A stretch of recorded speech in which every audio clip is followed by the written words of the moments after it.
Click, click, boom, boom. What's going on? The faithful ones in the room. What's up, guys? We are live on all major platforms, okay? YouTube, Twitter, and Twitch. And, of course, we are welcome to the Always Faithful 24/7. And now we are bringing it in new. There's going to be a new one for the weekends. It's going to be called Always Faithful 24/7 presents the Cave of the Faithful Empire. All right? So that means everybody's welcome. No matter nationality you are, no matter what country you are, that's what it is going to be like. All right?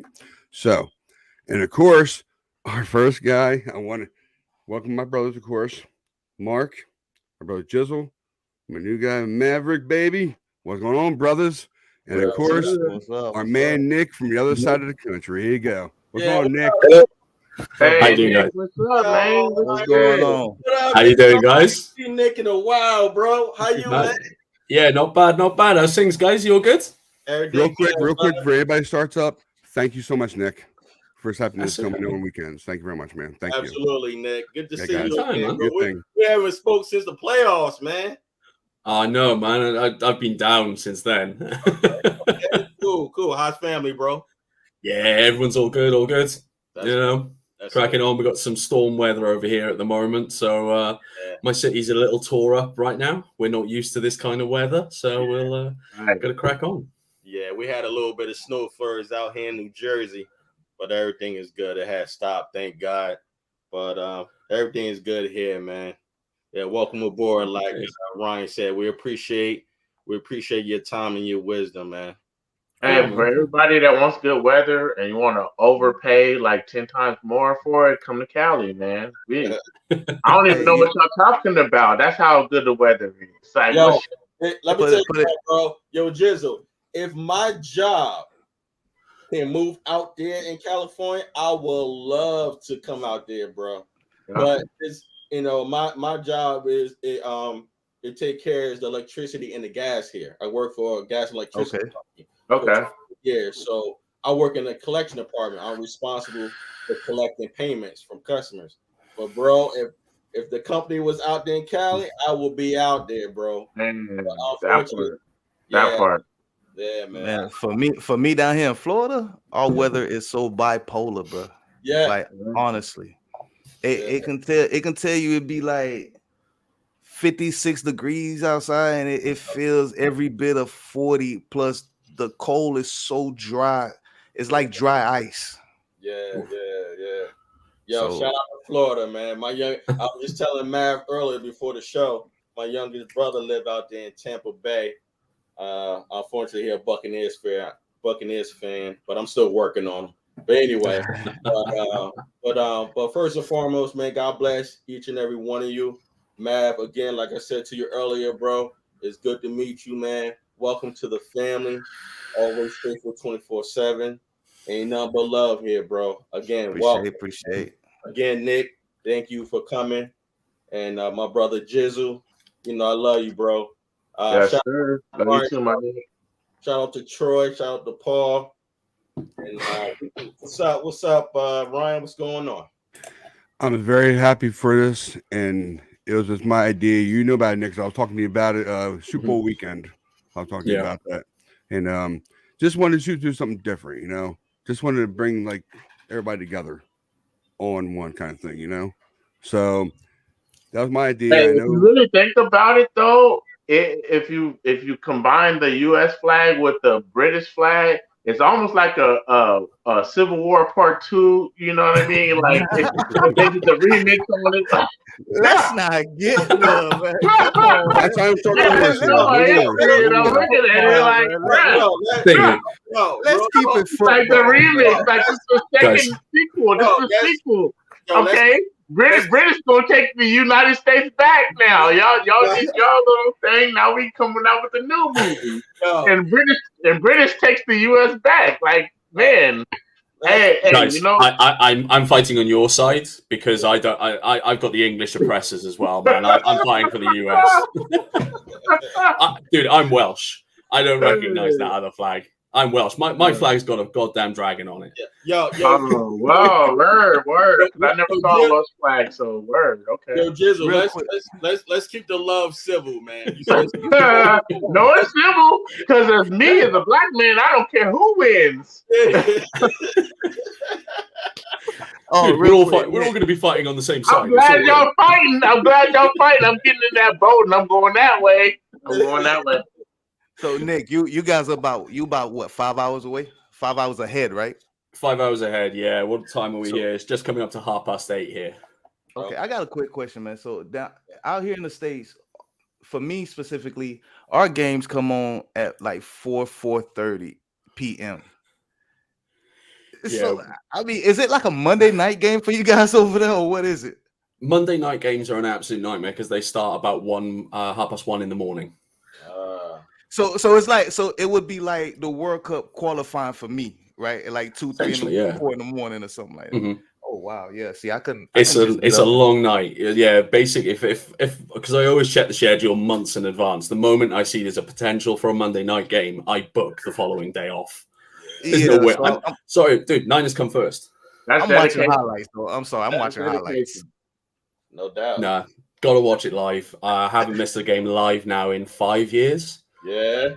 That's dedication that will get me fired, but that's dedication. It's okay. I was saying, use my holidays. It's funny that you said that. Yo, I only missed a game last year during the COVID in 2020. I missed the game last year, man. It was kind of weird, man. It was really, really weird, you know. Yeah. But because last year the 49ers was scheduled to come out here twice against the Giants and the Jets. I was supposed to be at those games. Yeah, man, and but yeah, man. I had it all sorted. I was going to stay in an Airbnb in an apartment in East Rutherford. Yeah, do little trips into New York City, see the city. You know, you got to see New York City if you're there. Okay, but that's what I love about living in New Jersey. Go right there, like 45 minutes from New York, man. I'm right there. That's it, and it's a lot cheaper to stay in New Jersey than it is in New York. That's for sure. Yeah, my grandmother and my aunt, they live out there in Boston. Oh yeah, okay. Yeah, okay. My grandma 105. She's gonna be 106 in April. God bless. Wow. Yeah, fair play. She's still out there. Good genes, man. You might get to see a couple more Super Bowls. I am praying. Listen, bro, I am praying. I'm trying to see one more. I'm trying to see one more. You might get to see 5. I'm praying, bro. Shoot, I'm praying to get to see one in there. What you mean? Decades. I want to see one. Just let me taste one. Let me see. Wow. So if you reach 100 years old in the UK, you get a letter from the Queen. Do you? Can I bring my grandmother over? She'll post. I think it's like a telegram or a small card. But yeah, if you're a centurion, you get a letter from the reigning monarch. I actually heard that. I never knew that. I'm not getting there. There's no chance in hell. You never know, man. You never know. You gotta pray, man. I mean, you're faithful. You gotta have some kind of faith. Yeah, man. My medical conditions won't allow it. It's crazy how life is because Betty White, she thought she would have got that note if she was to live in the UK because she was 1 year away. Can you imagine that? You know what I mean? I think somebody like Betty probably still would have gotten it because of her status. So. I'd have thought so, yeah. Probably, yeah. If she was, I'm for sure. Oh, well, I'd be but surprised. You would have got it late, though. You would have got it late because you'd already be dead, bro. Who knows? She probably could still get it. You never know. She was there. She was there. Yeah, thanks a lot, Nick, for coming here, man. Thank you. I knew you didn't want to do it today, and you wanted to decide to do it tomorrow, but I thank you very much for coming in today. Ashley, he said, is it he or she? He, right? He. Okay, let's make sure. Double check. He said he'll wait till about 8:30 your time to come in. So yeah. I put the comments inside the section. So I hope he finds them to come in. That'd be great. So, But I know Paul said he won't be joining this weekend. It'll be next weekend. That's what he was Yeah, telling. Ash has sent me a message. He's stuck in traffic at the moment, so I got you. Yeah. No problem. At He's all. a lucky man. Be He's safe. a busy. Tell him drive safe. That's all I gotta say to him. I know about he'll that be driving okay. stuff. So. Oh man, that's another thing too. On the other side of the road, right? Yeah, we are. Yeah. Honestly, man, when I came out to visit you, when I went out to visit, literally 2 months before the pandemic kicked in, I went over to San Francisco, stayed there. I had to see some games. It needed to happen. It freaked me out to see you guys driving on the wrong side of the road. Yeah. And then I'm about to cross and think, oh, hang on, let's actually look both ways now. Yeah. did you start swearing by any chance? Nah, I just started waiting for other people that were crossing. Cross behind them, let them get it. That's wheels on the right side, right? Yeah. Yes. You know why I know that? European Vacation. Yo, thanks for that movie. I know about it. Nick, yes, European Vacation. Nick, if we was to come to visit you, brother, I'm in the back seat. I got the gas. I'm not driving on that right side, bro. What you talking, bro? Give me a bicycle, dude. I'm straight. I I said if we was to go visit him, I'm in the back. Give me a bicycle. I don't want to be in no car. I don't want to be. What? I'll be on a sidewalk. I'll leave the road for the moment. I'm on the right side. Nah, man, I couldn't do it, man. Nick, tell you the truth, I won't mind trying it. I won't mind trying to be on the right side. I won't mind trying it and see what it feels like. I wish I could tell you. I've done it because I took a trip to Antigua, and my ex, my baby mama, she was her family lived out there, so they let us use their SUV. You had to drive on the opposite side. And you know what? My son at that time, he was only just like 1 or 2. So they said, "Who's gonna be doing all the driving here?" And I trusted my driving the best. And man, I adjusted, to be honest. Within 3 days. Matter of fact, when I came back to the States, I had to readjust again. Like, damn, because I was already like dead ass down in. It's different. What would be the equivalent of jet lag in that moment situation right now? That's pretty much what you had? I was great, and not only is you on the opposite side, the steering wheel's on the opposite side. So you see people flying going the opposite way, and you're closer to them than you ever been. You be like, what? Yeah, you gonna do one of them little jumps one time. The first time when you head on, you close right to there. You see how close the cars actually are. Because when you're on because for us, you know, most of the time that's on the right hand side. You don't see how close you actually could be. And there's a lot of one way in Antigua Islands. You know, there's no dividers or nothing. There's a lot of just, you know, you passing somebody just like that. And so it would have been cool if I was in the U.S., but on that, you like, wow, you right there. You see how close it could be to your own mortality. So I've actually gotten behind the wheel of a car with the steering wheel and the stick shift. I had to use my left hand. Dude, I felt so uncomfortable doing that, dude. Like, it was an experience, but it was just it felt weird to me. Only because you know the way I grew up. I mean, I grew up here to where everybody drive on the same side of the road, steering wheels on the same side, so it's kind of different, but it just felt weird. I just couldn't do it. I was scared I was gonna crash, and I consider myself to be a great driver. Only time I drove a vehicle that the steering wheel was in an odd place was when it was in the center of the vehicle, and the steering wheel wasn't round. It had like handlebars. It was like a real old, like you was in a cockpit or something. It was an old classic car. But again, Nick, I can't on the right side, my brother. What's the thing over here as well? Our roads are a lot narrower than yours. Yes. Oh yeah. They are several feet narrower. Right. So we commend your driving skills over there, brother. Sir. We commend it. Yes, sir. Yes, well, sir. Ryan, what's up, man? What you got for us, bro? Yeah, man. Yeah, I was trying to make sure that the comments are inside or the links were inside. They're in there though. They're in there. To make sure that that way Ashley has no problem getting in here when he gets in here.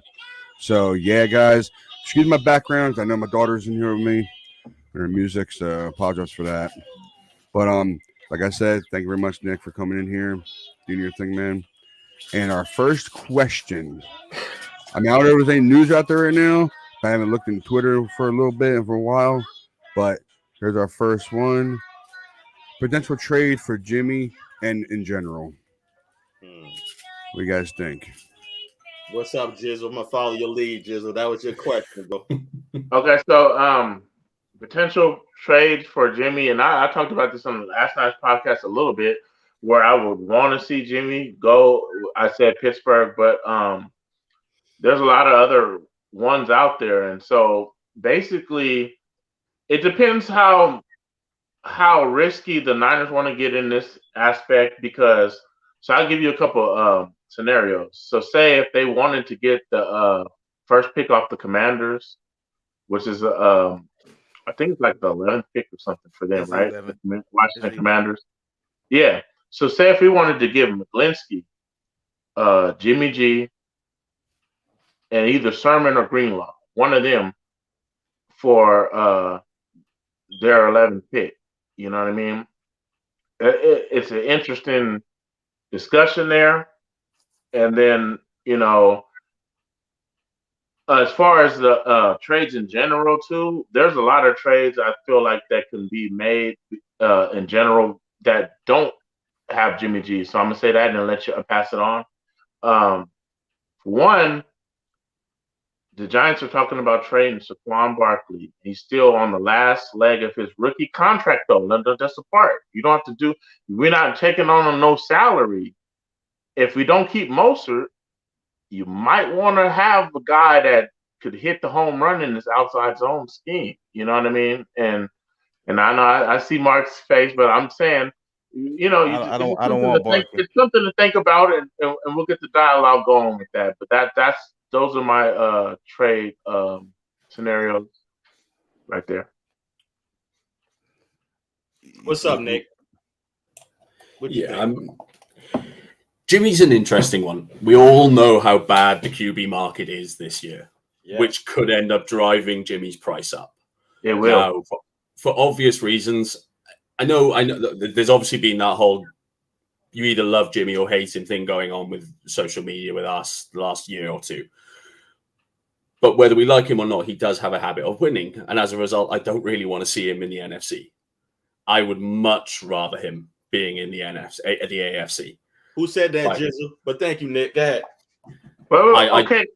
Sorry. I would. Pause it one time, and I'm gonna let you finish, Nick. But hey, we got Fred Warner over here, who he likes to throw picks to. If you follow the follow what's going on in training camp and every year, so I'm not worried about sending him to the NFC. But yeah, okay. And you know what, Nick? We don't want to be rude, bro. Please hold on to your thought. Reason why, Nick, me and Jizzle, we had this conversation a couple of shows ago, and I was saying that what you just said. I was saying it's not that I didn't want. I was saying I don't think that the Niners is going to send Jimmy to an NFC team. However, I was saying if they do, the only team I can see was the Saints. That was the only team I can see. You follow what I'm saying? I didn't think it was going to Tampa Bay because I was saying Pittsburgh and I was saying Denver. And then I said Houston, but I had to think about it. I was like, yo, you want to go to a winning team. So I said, you know what? The Saints. You follow what I mean? So that's what I was thinking. But we'll see. That's it. I mean, he still has the no trade clause. He gets to decide where he wants to go at the end of the day. I can only really see NFC wise, it's going to be Saints. I can see the Bucks because the Bucks have a decent side. Now they've gotten rid of AB. They've got some good receivers. It depends what they want to do. But the Saints would be the big one. It's a lot we can see for Jimmy, but at the same time, we always forgetting those first 2 to 3 dominoes that needs to fall first. And Russell Wilson, Aaron Rodgers, and Deshaun Watson. We need those guys to stay put in order to drive Jimmy's market up. If they start to move around, then that's when I can see Washington hitting the panic button. But as far as Jimmy having a habit of winning, it's more so like the organizations that he plays for that knows how to mask his mistakes, that they know how Yeah, I to can see really that. utilize him. So I'm not worried about him going in the NFC at all, because I'm not scared of any coaches out there that can really use Jimmy like Shan or Belichick did. Now you send Right. him to the AFC. I mean, then you really gonna expose Jimmy, because there's too many strong quarterbacks out there. Oh Then yeah. and those teams are really built right now. It's too many obstacles for Jimmy to even go through to even make it to any kind of championship in the AFC. To me, It in my never belief, happened in the AFC. Nope. right? It'll be easier for him to show that he can still keep winning, like you said. He does have a habit, but it also resonate with those coaches that knows how to mask it, that knows how to hide his flaws. And Jizzle, Saquon Barkley, that's a big no-no for me, bro. And this is the reason why. Under Kyle Shanahan, let's go back to his history. For some odd reason, players get hurt a lot under Shan. They really do. And I really start believing is the way that he trained the players, is the training staff that he has and everything. And they're not like a player that's always injured like Saquon. I don't need that. I'm good. Jizzle. What's up, Ron? No, what's up, Ron? You, Ron? Yeah, okay. Go painting my daughter at the same time. Sorry. Me, I'm not gonna show it to you guys, and I know you want to look at it even, but I seen Race Belter, I guess his name, that he posted on Twitter. It was a couple of days ago. And I saved it because it was like a draft pick kind of thing. Eagles give us a second round pick for Jimmy G. Who said no? Question mark. I say Eagles. yes. Eagles for me. I hate the Eagles, so I don't care if he goes to them. To tell you the truth, we don't care. Yeah. So I Trade see him you. anywhere because I'm not Wait, worried what about you. that I mean, is that it just a second round? I mean, what no That's what yeah, players? we're going to yeah, probably get. that's what it Like, just says. It just says second round. if Just you says add, second unless round you pick. add All it something, is. unless you add something to Jimmy G, I think that's the most you're going to get. That's why I was throwing scenarios where you add something in to get the first round pick, because realistically, and on the Kittle, podcast last night, it just for the Kittle. the sake of content, I let y'all go in on like potential Brady trades and all this other stuff that's never happened. But the cap implications show that it couldn't even happen because Tampa Bay would need a quarterback in that deal, and Jimmy G needs to be traded. The new league year starts March 3rd. Okay, so Jimmy G needs to be traded within that window, and Tampa Bay can't even trade Brady until June 1st because they'll take a $32 million cap hit, dead cap on the dead cap. So it couldn't even happen. You know what I mean? Okay, I would say this in regards to the question: the potential trade for Jimmy and in general. Ah, I think I don't really want to let this guy go because I believe in him, and he got hurt during the season. It's a possibility. I don't want this, but it's a possibility. If the Niners want a first round draft pick or second, not third, first or second, Kittle. they will. Kittle. I knew you were No, gonna say it. That's what no, I would. I'm not saying No. Kittle. I was going to say Javon Kinlaw and Jimmy. Okay. I Listen, It'll feel be you. it'll be more enticing to any team if you're gonna give up Jimmy with Kittle. Oh man, I would jump on that. For no, one first? No No, way. no, no, Kindle. No, no, no, no, no. no, Jimmy not with Kindle works too, though. If you think you could no. sign DJ Jones, you could Javon re-sign DJ Kinlaw, Jones. Javon Kinlaw and Jimmy for first round or second round. Yes, I would take the second round. If we can get the first round, listen, you're always gonna push for the best, which is that first round. If you don't get it, don't go for nothing higher than the second round. I It- really believe. Right. I don't know. For me, just like I get crucified a lot for mentioning Kittle name in there, but Kittle they stopped utilizing him as a tight end. And No, again, like I said, I get why I'm you a, use Kittle I'm a right firm, away because like he's one of our assets that we invested a lot of money in, and uh, yeah, we're using him to block yeah. more, which helps, but then we need him for what We can get anybody to pay them any little money to and he block gets hurt all the and go time. catch like 5 passes a game or something like He that. gets hurt all the time. But guys, real talk. Kittle played hurt. Kittle played hurt this season, guys. Listen, That's we what gotta we're understand. talking about. I know. I know. Listen, I Last feel season you. too.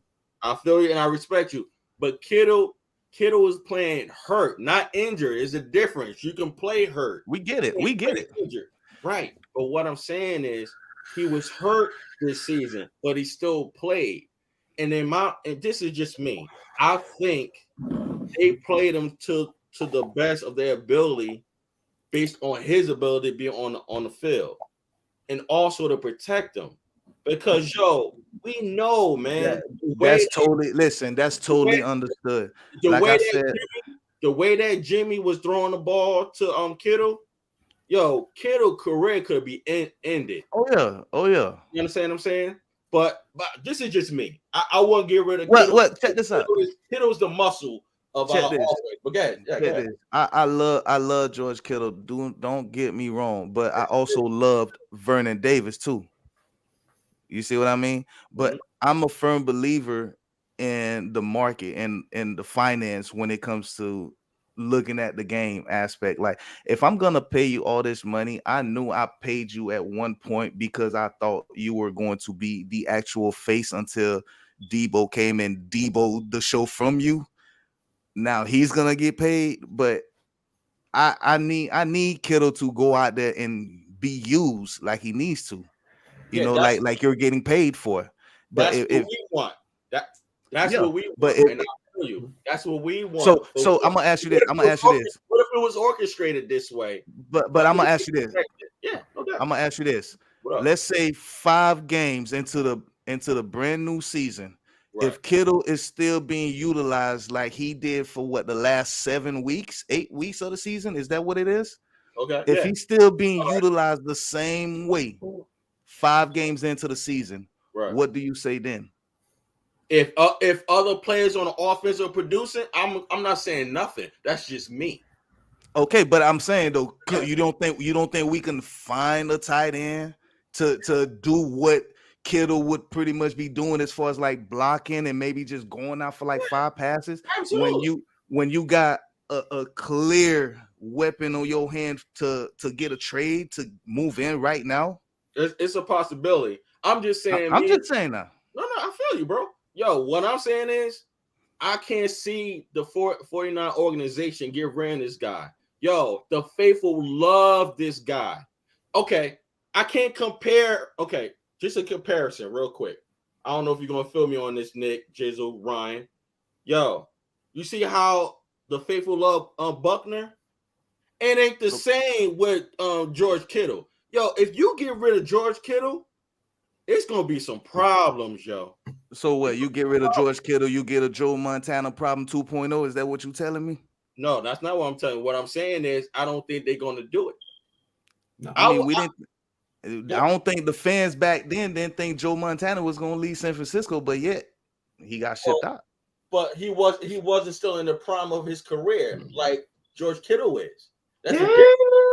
He went to Kansas City and put up a monster season. I want to know. I'm saying I don't know about that. We were hoping he wasn't still in the prime after all. Wasn't he like 2 plays away from facing us in the Super Bowl? Yeah, he was. He had a Pro Bowl year, All Pro year with Kansas City. You know. But what who knocked him out? Marino, right? I'm saying Kittle was more at his prime now. I get it. But talking about Joe Montana, he was like further. He had back problems, back surgeries, and all that. And I get why they wanted to get rid of him. Yeah. But I'm just looking at a financial aspect. If Kittle and Jimmy, I feel like if you're trying to get a first for Jimmy, like Kittle would sweeten that deal.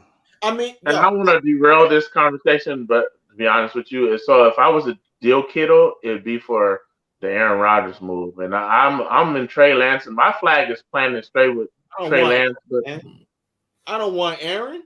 We got to go on the Trey Lance band. Way too much drama. Way too much drama. Yeah, thank you, Nick. I don't want him either, to be honest. Yeah. How do you plan? How do you plan for the season after next if you've got Rodgers on your roster? Because you don't know if he's gonna. No. That's a wasted season for Lance. Yeah. You have to have Kittle salary. Shout out to my brother Lawrence. Yes, sir. Wasn't prime. Exactly. That's what I'm saying. I get it. I get it. Swear that, bro. That's what I'm saying. Like, yo, like this is what I'm saying to you, bro, and everybody that's on the panel and the people that's watching. I'm not saying that it cannot happen. I'm saying, yo, it's not the smartest thing to trade Kittle and Jimmy G for a first rounder. Hell no. You don't do that. Nah, bro. No. George Kittle is the muscle of our offense. I'm not getting rid of him. And if they it would be Greenlaw or somebody else for me. That's why I said Javon. That's why I said Kinlaw works. Kinlaw works. Thank you. That's what I'm saying. And don't take nothing higher than a second rounder. If we know we can sign I'm good with Kinlaw. So in other words, y'all don't feel like the 49ers right now under Kyle Shanahan couldn't find another tight end and get them somewhere close, use them somewhere close to how they're using Kittle. That's why I'm asking. Yeah, Kittle does a lot of stuff that you don't realize, like the blocks. I see it, but that's what I'm saying. You don't think they can have another tight end that can utilize in somewhat similar ways? Go ahead. Utilization, yes. They could replace his stuff on the field. It's going to be far harder to replace his leadership in the locker room. It's also going to be even harder again, because now you've got to try and find someone else for other teams to game plan for. They have to game plan for Kittle. They don't have to game. There's only 2 or 3 other tight ends in the league you have to game plan for, and Kittle is one of them. You then allow them to focus on Debo, focus on Ayuk, and focus on our run game, and it's going to make life a lot easier. And there's no way I'd be letting Kittle go for anything. Hell no. So who would be the third receiver then? I mean, besides if we're talking Kittle being a tight end, and all you named was Ayuk and Jennings is number 3. Jennings is number 3. He's missed the third down. Yeah, so we got weapons to plan for. I mean, I get it. The leadership and planning for Kittle. Trust me, I get all that. I thought about all that. I'm just looking at money wise. That's all I'm looking at. No, that's understandable. Who you think inspired Debo? Who? Kittle. Close. I get it. I get it. Yo, he ain't going nowhere. But I'll tell you one thing, yo, if they was to think about it or do it, yo, the fan base is going to be distraught, bro. I'm going to be clear. I'm not saying that it cannot happen. This is a business. To us, it's sports. But it's not smart to get rid of George Kittle. No. 2 years' time. Yo, he sells the most. Real quick, Nick. Real quick, respectfully. He sells the most jerseys. The most. They not messing up their money with him, bro. I know. Kittle is very polarizing, just like Jimmy. I get it, Lawrence. I get it. George Kittle? Hell no. My bad. Go ahead, Nick. My bad, bro. No, I was going to say, I think if you're looking at a trade on Kittle, you're looking maybe 2 years' time when he'll be at 31. Then I think that's a sensible time. He'll still be productive. You'll still get good picks back for him. You'll still save a lot of money. But now I don't think it makes sense right now. I think we need him there as protection for Lance, if nothing else. What if McDaniels come after him and really give us something nice? It's going to have to be special. Oh, of course. That's what I'm at. What if he does? Would you get rid of him then? It depends if he wants me. He's going to literally have to give me his PIN number to his account, to his bank account for me to get him. How about this? Let me say this real quick. How about this? What about Javon Kinlaw and Kyle Juice and Jimmy G for a first round? Okay, do Juice do that much for us than George Kittle? Huh? I'd still keep Juice. Yeah, I got to. Nick, I'm just saying, I'm not getting rid of George. Yeah. I'm just saying. I mean, I would get rid of Juice than before Kittle. George. I get it. And Juice. Yeah. I feel like Juice does just as much as Kittle. It just don't Oh really hell see no, it. bro! Like, No, you don't think so? bro. Hell no, Blocking? bro. Yo, you my brother, man. I love you. Go but ahead. Go ahead. no, bro. What? Okay, guys. I'd like to introduce another guy, Ashley. What's up, Ashley? Actually, what up, Hey, bro? Ash, how you doing, Welcome, man? lads. You right? What's going on, brother? How you? Apologies for being a bit Yeah, late, lads. Nick, you know this traffic's like down Mumble, so that Yeah, might make it known. it's But busy. yeah, you know, it's just bollocks, isn't it? So there we are. Yeah, I'm here now. I thought I'd wear the only red sports team I really support. Okay. Yes, sir. Yes, sir. Well, Thank you well, very much, Ashley, for coming in. Thank you, man. Thank you. I appreciate Very it. much, Appreciate man. it, honestly, guys. Thank you so much. Thank you. You're welcome. You're welcome. It's crazy. 7, man. Like, I had to bring that up, man, because I mean, I've said it before and I've heard it so many times, and I've heard it on both different sides. A lot of people that I've spoken to myself would be like, you know, George Kittle, yeah, they would package a deal with him with Jimmy, but then again, some of them are like you, Mark. Hell no. But you know, and so it kind of forced me to just look at finance, like the financial side of the whole thing. Like, if I'm front office, yeah, I know what this guy can bring me, but at the same time, I need to save cap, and if that sweetens the deal, then I know I'm gonna get beaten on. Isn't Kittle's deal is backloaded as well, though, isn't it? So I'm not It sure is. how much we're saving the first 2 years. He's a beast at forming contracts that are team favorable, team friendly deals, and it's like, you know, most of it's backloaded, like you said, and you know, it's the contract. You can't look at the contract and be like, "Whoa, it's that much money," because how much is the player actually getting besides signing bonus of that contract? It's mostly incentive based contract. I'll read it. Hey, what's up, Lawrence? Thanks for the comment, brother. Let me say this to the whole panel. If those players walk into the stadium in July and Jimmy, George, and Juice are gone, or any combination of the two of them, I think the season is over. I'll be shocked. We're shocked. Yes, definitely. No, I mean, I'm not getting rid of George or Juice. I'm sorry. I'm not. We're not. That's why it was with the Brady thing. That's why we're talking about it right now. Yeah, to see how the fans will stuff to feel talk about it. about. Just where we keeping this thing going. But I was ready to like pull the cord on the Brady conversation yesterday because it ain't even gonna happen. I mean, so yeah. Nah, because I wanna bring Ashley into the question. The question is, Ashley, what is the potential trade that you think for Jimmy and in general?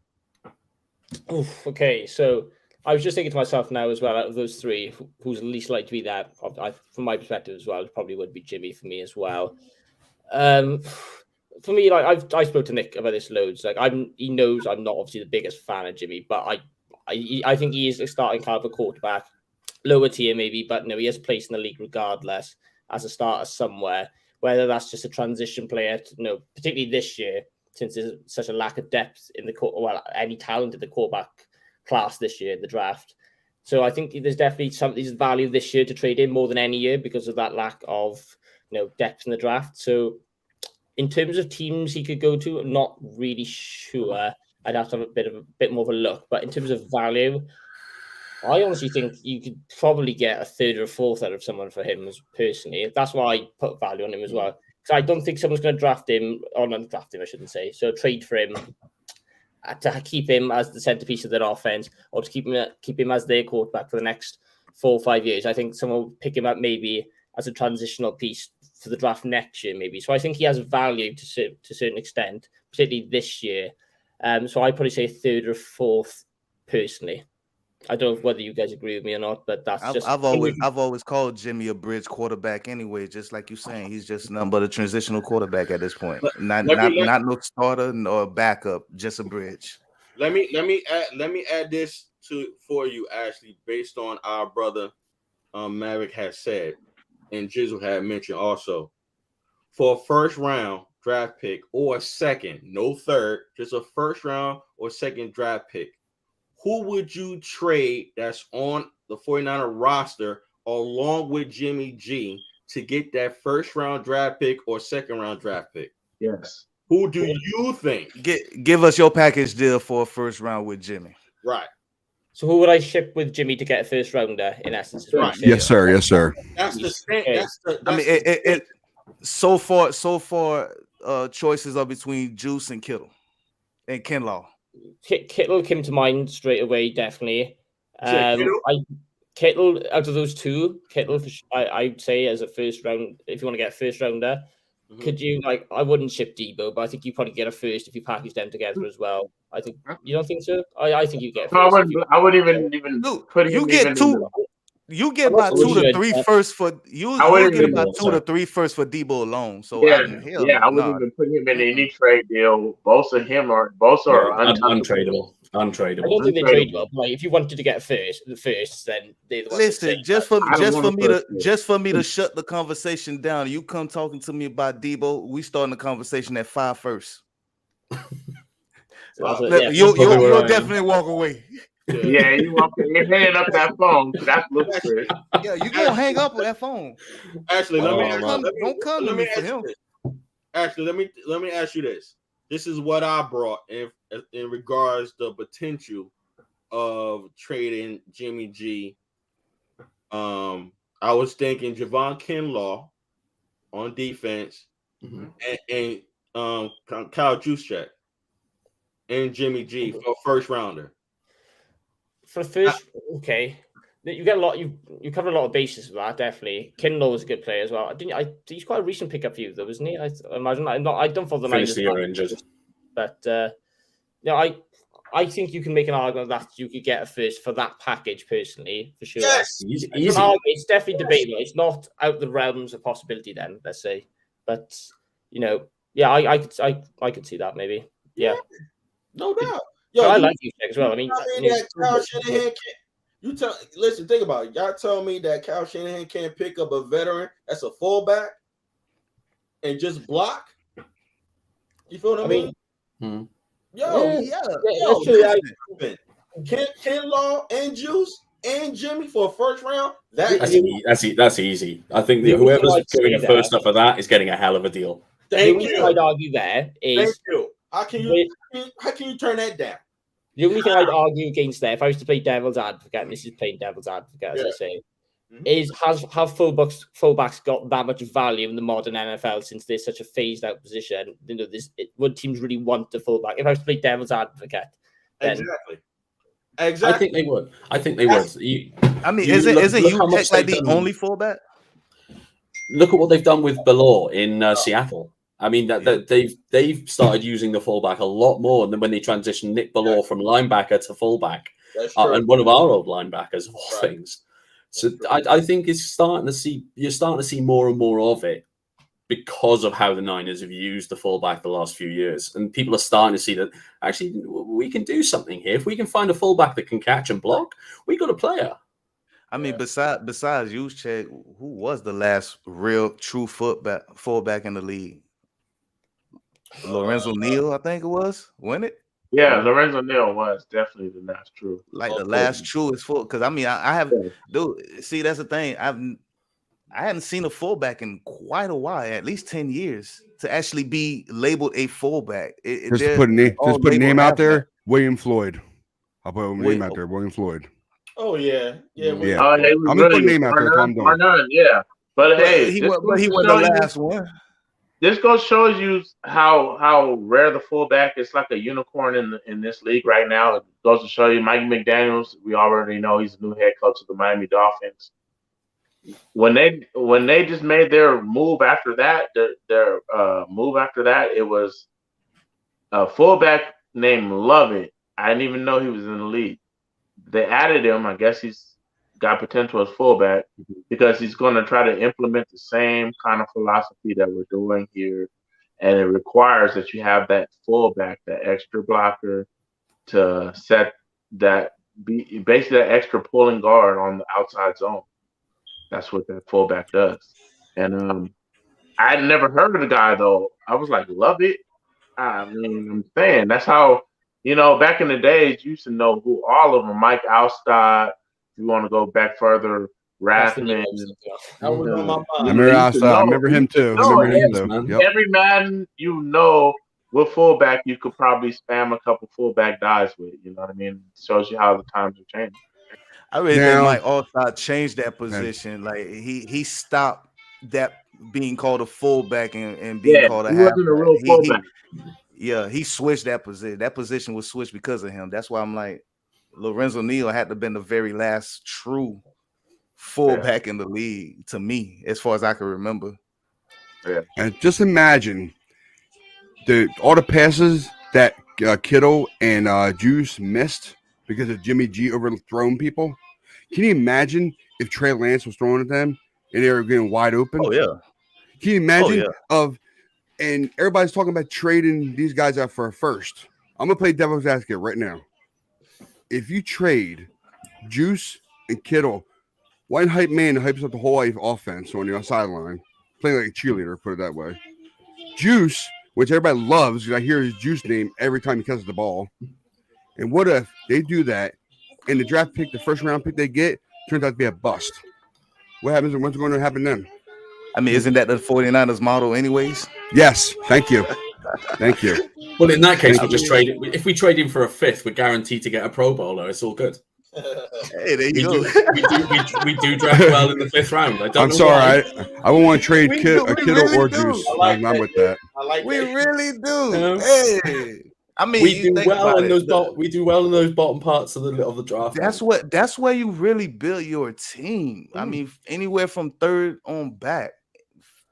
First and second round, I'm not really too excited about them too tough unless they're a real clean player. You know, someone that needs to come out and okay, I'm good with it. But the third rounder, that's who I really kind of dive into and trying to get to really know how does he fit the scheme, how they plan on using him. Because I mean, you know, first and second rounder, they offer up, they're gonna see the field 9 out of 10 times. So I'm not too big on that. Well, yeah, I mean, look at how Bill Belichick does things. How often he trades back, and then he starts accumulating all those third, fourth, fifth, sixth round players, and they go on and be fantastic. And look at what they managed to do. So here you go, Ash. There's some Pat's love for the first time in my life. Wow, Am I the only one that realized you give Kyler Murray love? That would shock me more. It's the only thing. No. Am I the only one that realized this about Belichick though? He'll go out and draft these players, and he uses the same Bill Walsh system. Get rid of them a year or two. Rather than a year too late. Yep. He does that. Yeah. Me and just talked about that a couple of shows ago. Yeah. Okay. Absolutely. It works. He studies Bill Walsh, man. Mind you, Bill Walsh also said you should draft a quarterback every single year. So are we on the next question, gentlemen? Or no? Go ahead. Okay, next one. Okay, hold on 1 second. Sorry, guys. Wow. But I agree with you, man. Like, I'm not really big on the first and second draft. I was just saying, being that, you know, our brother Jizzle had, you know, kind of like asked the question. And, you know, I'm like, you know, I ain't really big on it, but I'm just saying the potential of getting a first or second, I would trade these two. But what did Kittle come out of? Fifth? Yes. Yeah. No. Did he? See? So return on your investment. The thing is, we have a ready replacement for Kinlaw. Who, Dwelly? No, we have a ready replacement for Kinlaw. We don't have a ready replacement for not for Kittle. We have a ready replacement for Kinlaw. Other way around. Sorry. We don't have a ready replacement for Kittle. I get what you're saying. Yeah. You know what I mean. Other way around. We have. Sorry. Yeah. My names are. And just something to say real quick. Hold on. Nick, you say we have a place for Kittle or Kinlaw? Kinlaw. And to be honest, I think Kinlaw. Oh, I think you say Kittle. I'm like, no, he ain't say Kittle. Yeah. Sorry. Okay. Yeah. No, he corrected himself before he called it first. I want DJ Jones back, man. We need him back. I want Jones to start. Man, we need him back. Yeah, I thought he said Kittle. I thought he said Kittle too. That's why I was like, Dwelly. My apologies. I mean, I did say Kittle. You are right. I did. I messed up. It was a mistake. But yeah, we have the ready replacement for Kinlaw. He's ready to go. DJ Jones is ready to start in this league. Him and Arik alongside each other are fantastic. Well, that I think package Kinlaw's that already been Kinlaw, replaced. If you ask me, Nick, I think Kinlaw's already been replaced. I think you could be right. The Kinlaw package with Jimmy G, we didn't disagree on that. No one on this panel disagreed on it at all. It sounds enticing, but we're just talking about sweetening the pot. And a lot of people I've heard talked about Kittle. It's either or no. It's like, the main conversation is, we can always find a tight end that does the same thing and pay him for cheap. He might not be Kittle, but he can give us somewhat of that performance level. So I'm like, okay, I get you. If you're looking at finance wise, I get it.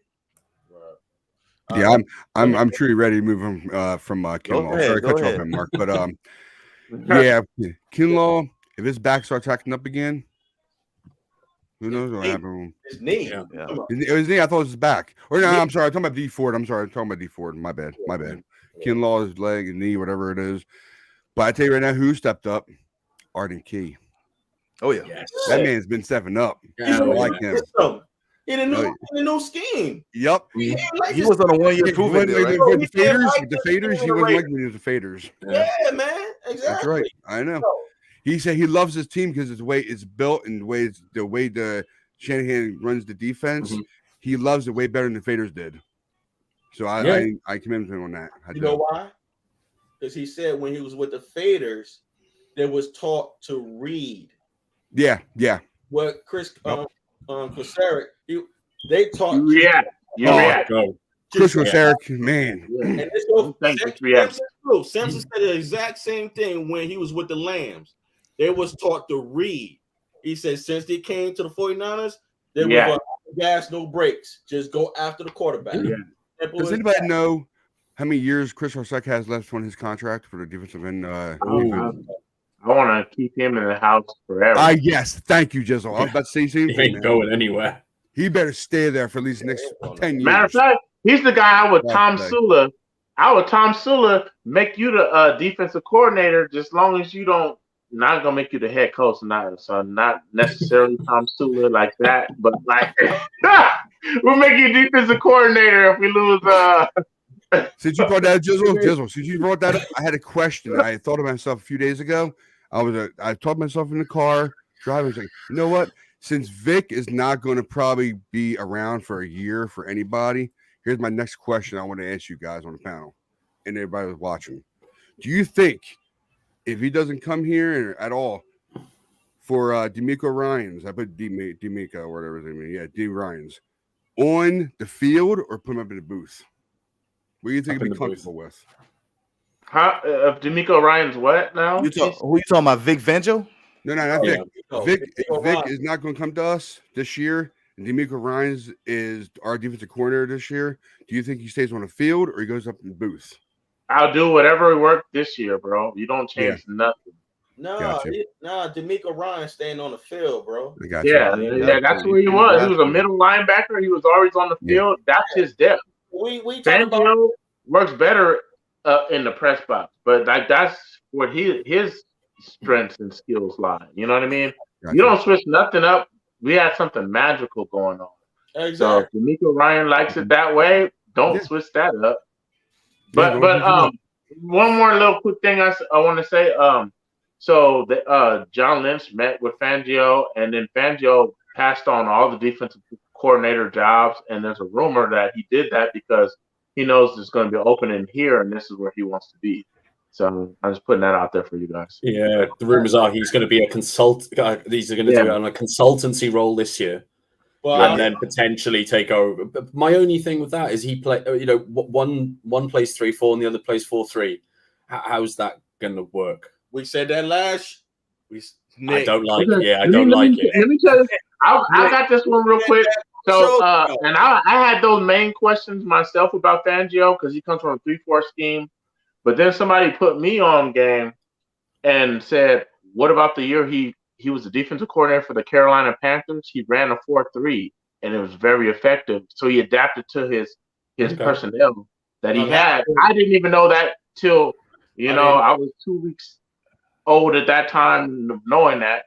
And wow, okay, so it shows me he could adapt. And then if we really talk about now with the passing league, the way it is now, you're really not in your base defense much because not many people are running it. So if you're a nickel most of the time, he'll adapt his nickel personnel to match the personnel he has at disposal. But you know what? In regards to that previous question that Ryan had up, Matt Miyoko touched on that. He was saying he wasn't saying good things in regards to Vic coming with us.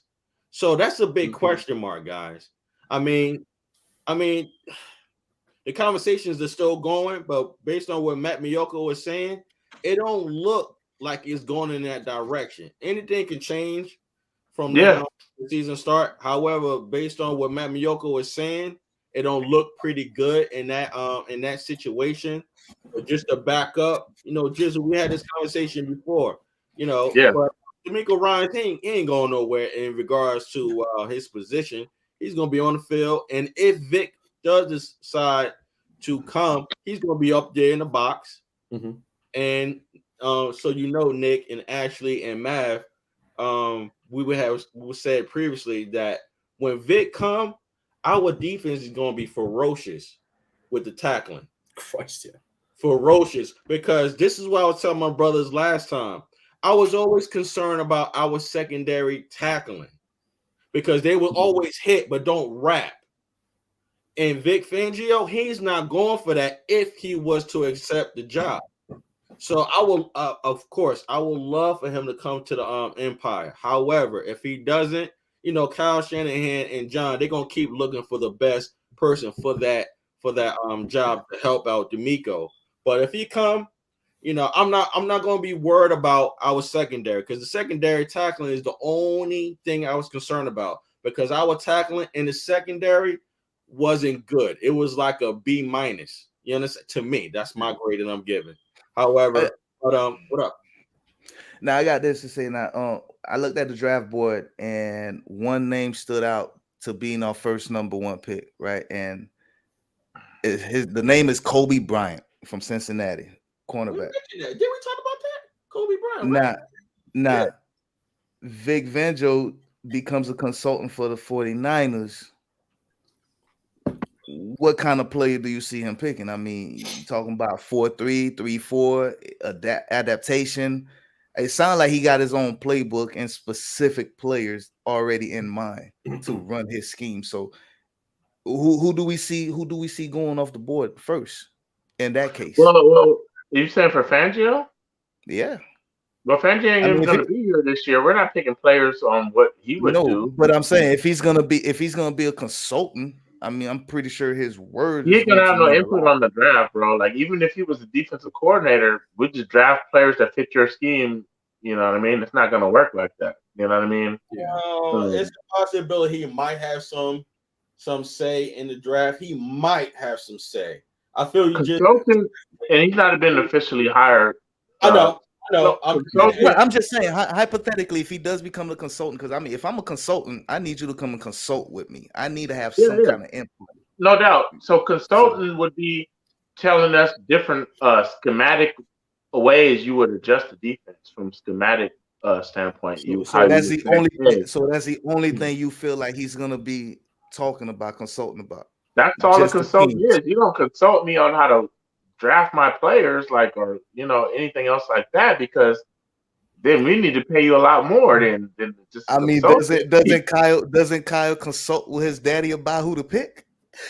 That's because he has his dad. He has a former head coach, Super Bowl winner, right there in his family though. Like, how often do you have the guy like Jeff Bezos didn't have a you know what I mean, like not Bill Gates, but Steve Jobs or somebody to just say, hey, we'll piggyback some thoughts off you. You know what I mean? How often does that happen? It's a rare occasion. He has that. Hey, Nick, Ashley, you want to input on that? You're talking about? I think the only thing I'd want to see is, obviously, with the last few years, we've had this transition. When we've been transitioning between defensive coordinators, the guy has always been in-house, ready to go. And that's what I'd want to see. as have that person right there for the year. See what's going on. Okay, if it's going to be Fangio in the year after, we need him in now. Yes. He has to be in now. Yes. Unless Kyle already has his eyes on somebody else. That's the only thing I'd really want to see. But I'm less worried about that whole 3-4-4-3 thing. Now you say that he's done it with the Panthers. Yeah. I would be interested in seeing how he implemented the wide nine that we play. Yeah, that's a big part. Yeah. If he's hired. It's an if. Yeah, it's a big if. Yeah, that's a question mark, man. That's a question mark. Ashley, what you think, bro? Yeah, Ashley. You're gonna have to fill me in what you were just chatting about, lad. Sorry, because my mother just came out now trying to talk to me, and I'm trying to explain the concept of what I'm doing to it at the sec. So, well, Ryan had brought up the question in regards to Vic Fangio. Here you go, Ashley. Here you go, bud. It was something to do with what do you think about picking up Vic Fangio, wasn't it? And how he'd fit.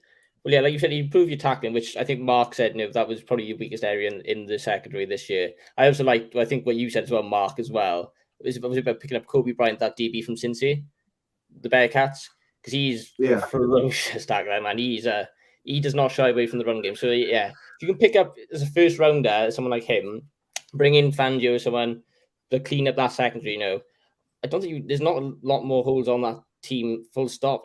Apart from I guess you can say QB because he's hadn't proven with Trey Lance, but no, team's pretty solid. I was just when he was saying about who you'd get in the first round, I was like, well, damn, I don't think there's a great deal of holes on that team apart from one or two minor spots. I mean, obviously, quarterback's not a minor spot, but I think you hit the nail on the head there, Mark. To be honest.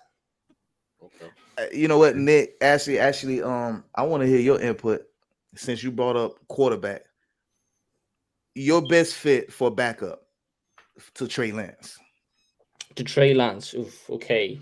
So who's really on the market? That's what I need to know. I'm not too sure who's on the market, but yeah, I went through all the names last night on the show. Let me go through them again for you. Yeah, if you could, that'd be great. No problem. I'll bring. Now check this I out. can tell you right now, one of the names was Ryan Fitzpatrick. I know who it was. Let me say this. Can I throw one out there? Can I throw one out there? Actually, in terms of style of play.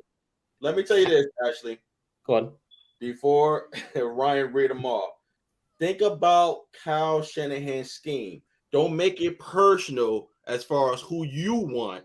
Think about Kyle's scheme, because I was watching my brothers late last night on on our show in regards who they want, and I respect who they want, but I'm talking about the scheme. You got to look at Trey body structure, his physique.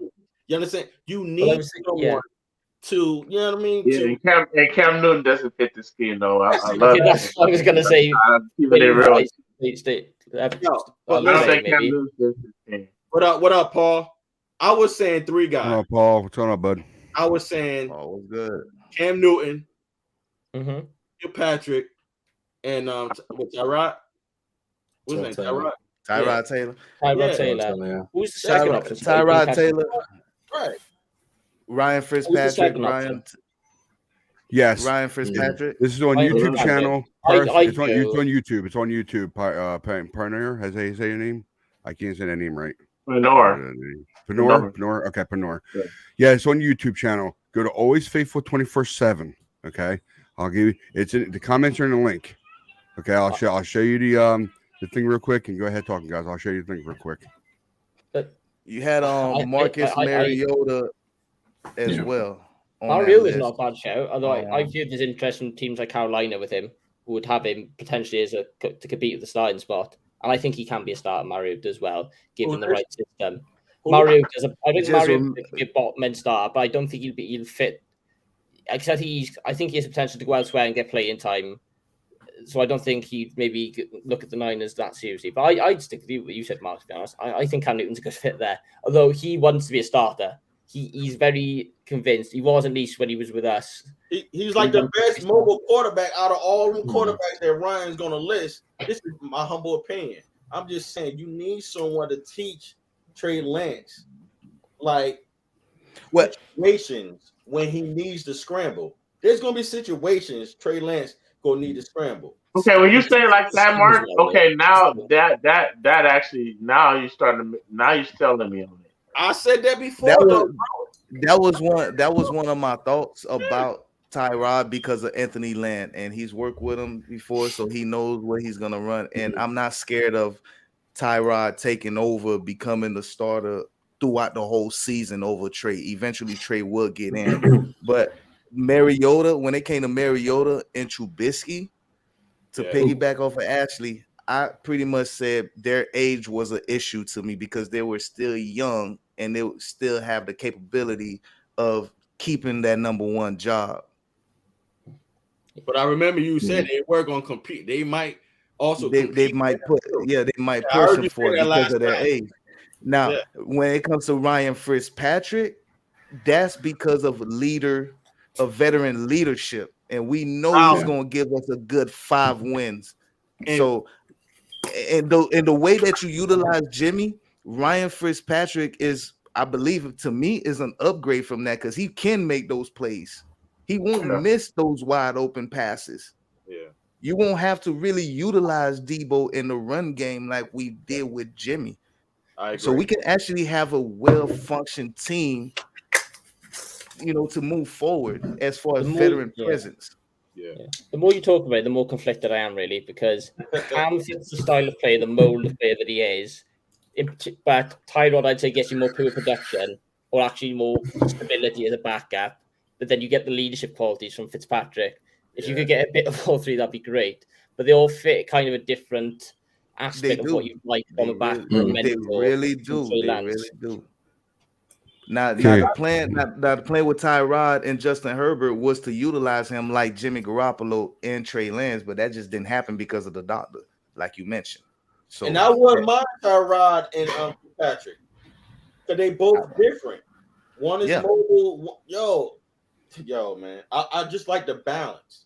And to keep it real, like the reason I would kind of like shy away from like a Cam Newton is like, it's going off what you said. It's like he would teach Trey Lance rather, to run.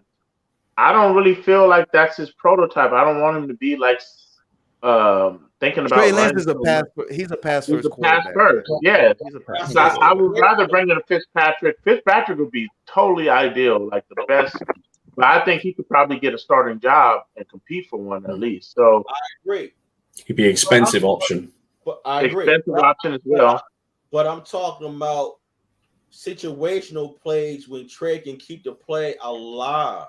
No, yeah, for sure. Because Mark, I totally understand. I totally understand you, because he seemed tentative a lot of times when he went to run Trey Lance, to where people will on previous shows we talk about this, where they would question his actual speed. They were like, Trey Lance is not fast, and I'm like, bro, he was timed at 22 miles per hour GPS inside of his helmet.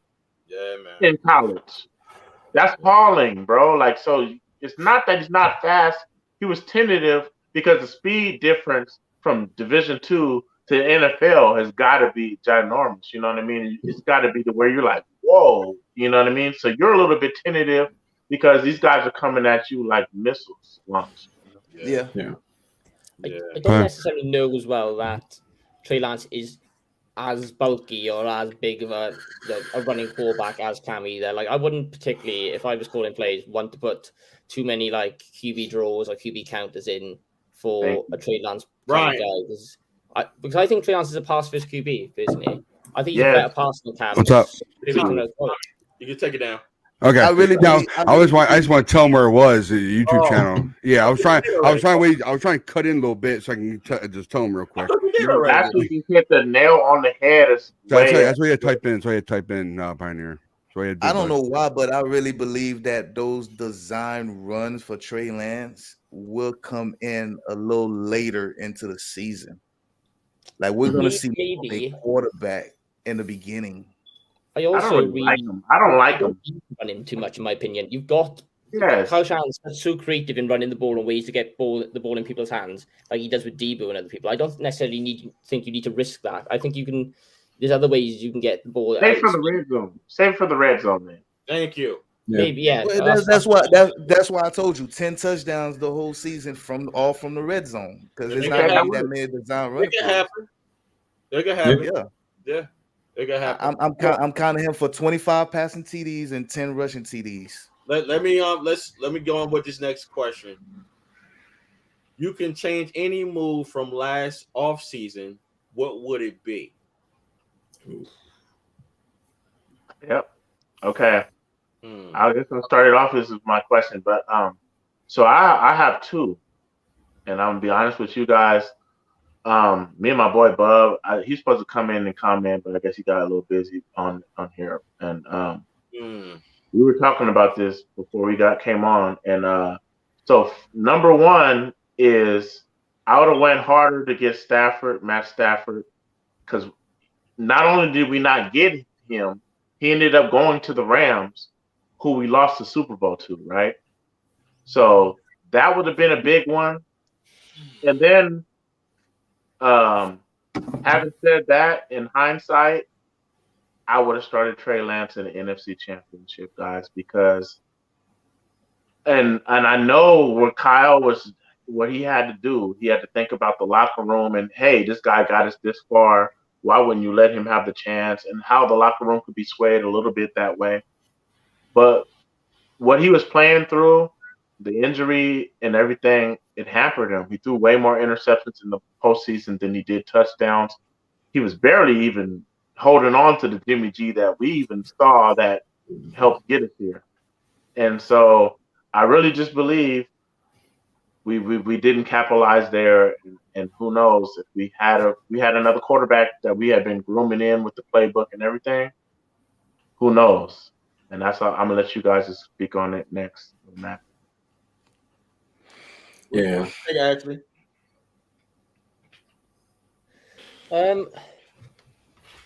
With your perspective, then, because I imagine free agency was before the draft, wasn't it, when you picked up Lance? So, I can see where you're coming from, definitely, but I think if I was in the front office's position, I would have stuck with what I had done personally.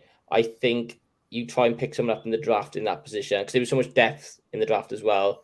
Plus, think about Stafford. How old is he now? He's getting into his 30s now, isn't he, as well? I know that's not role for a QB now these days. Big QBs can play forever. But personally, I would have thought about maybe, how would that create a dynamic as well with Jimmy at the time as well? Because you could bring in someone new from the draft and let them sit under Jimmy for a year, let Jimmy play, then trade Jimmy on later this year, and not create a bit of as much of a controversy. Whereas if you bring Stafford in last year, I think you've got a real. Well, hang on, who are we going to play here? The locker room's going to be split. Like, which guy we're behind there, in a sense. I would have stuck with it and did what they did and pick up Lance in the draft personally, because I rated a lot of the callbacks in the draft this last year, I should say. So I don't really think. What would you change though? What would you change? One big move that you would have changed. One big move, okay. Oof. So this isn't supposed to last year. Top of my head, I don't follow the Niners that much. Obviously, I'm a Pats fan. I think you all know that. Yeah, that's fine. 2 years.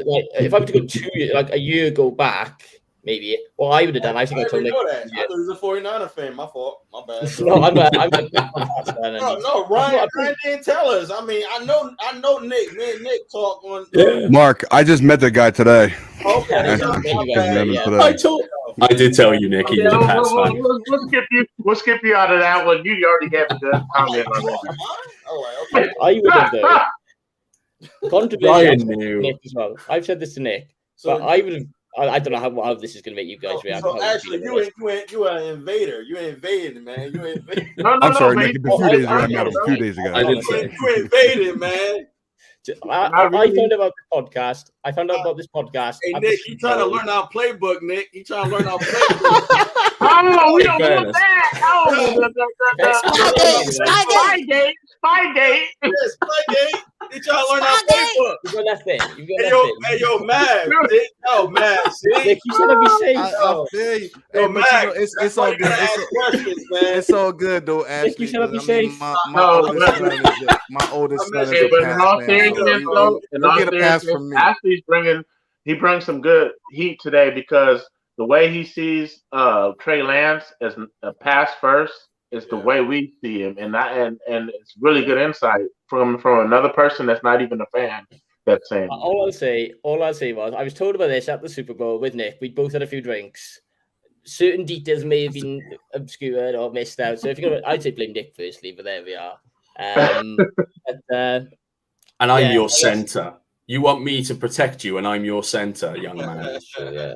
That is true. Yeah, not Nick's fault. Take it back. Remember who snaps you the ball. Yeah. You know what?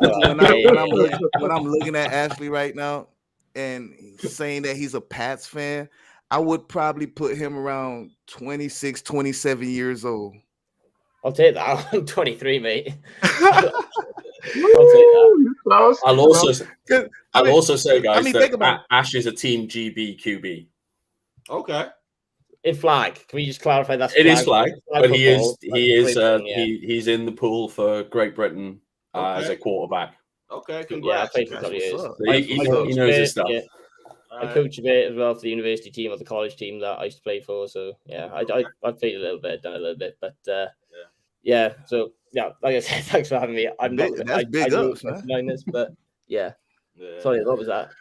Well, Mr. Invader, you're always welcome, brother. No, I appreciate it, guys. Especially on game days. Especially on game days, man. Thank you guys. As Nick will probably tell you as well, I'm a bigger college fan than I am probably NFL as well. Iowa State, okay.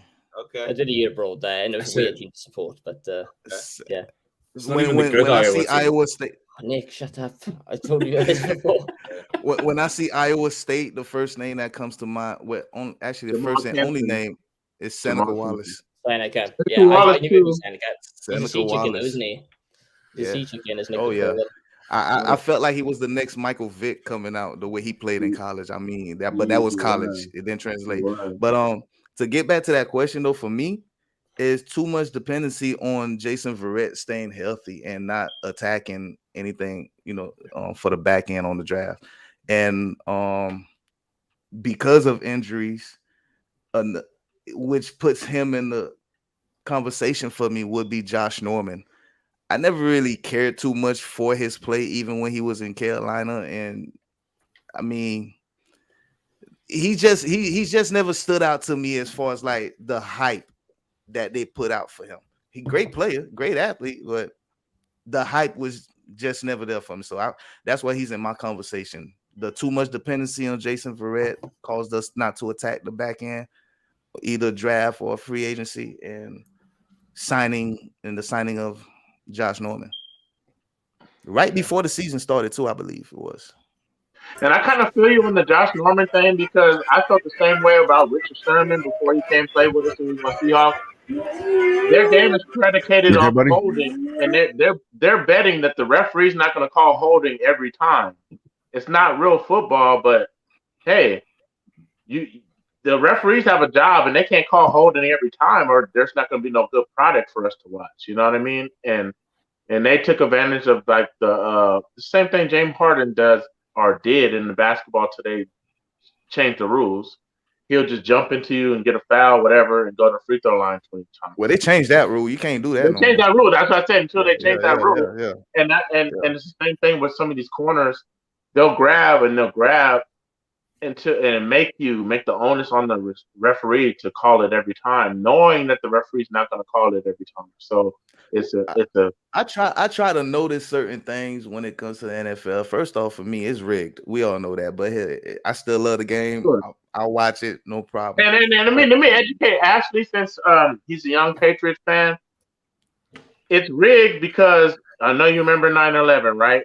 And then the Tuck rule happened, right? Yes, and then the Patriots. A couple weeks after that, right? Yeah. And they made sure, the Patriots, you know what that means for us? Patriotic to our country. Mm-hmm.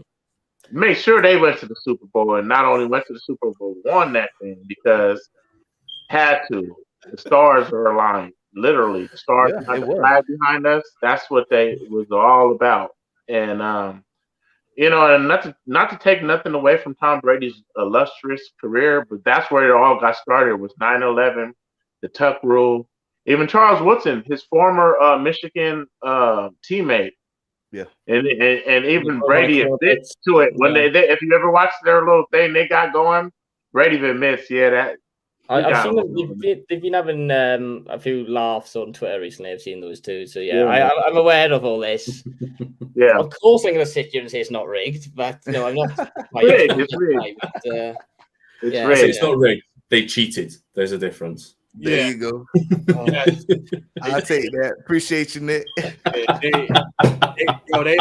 They made up that rule within seconds.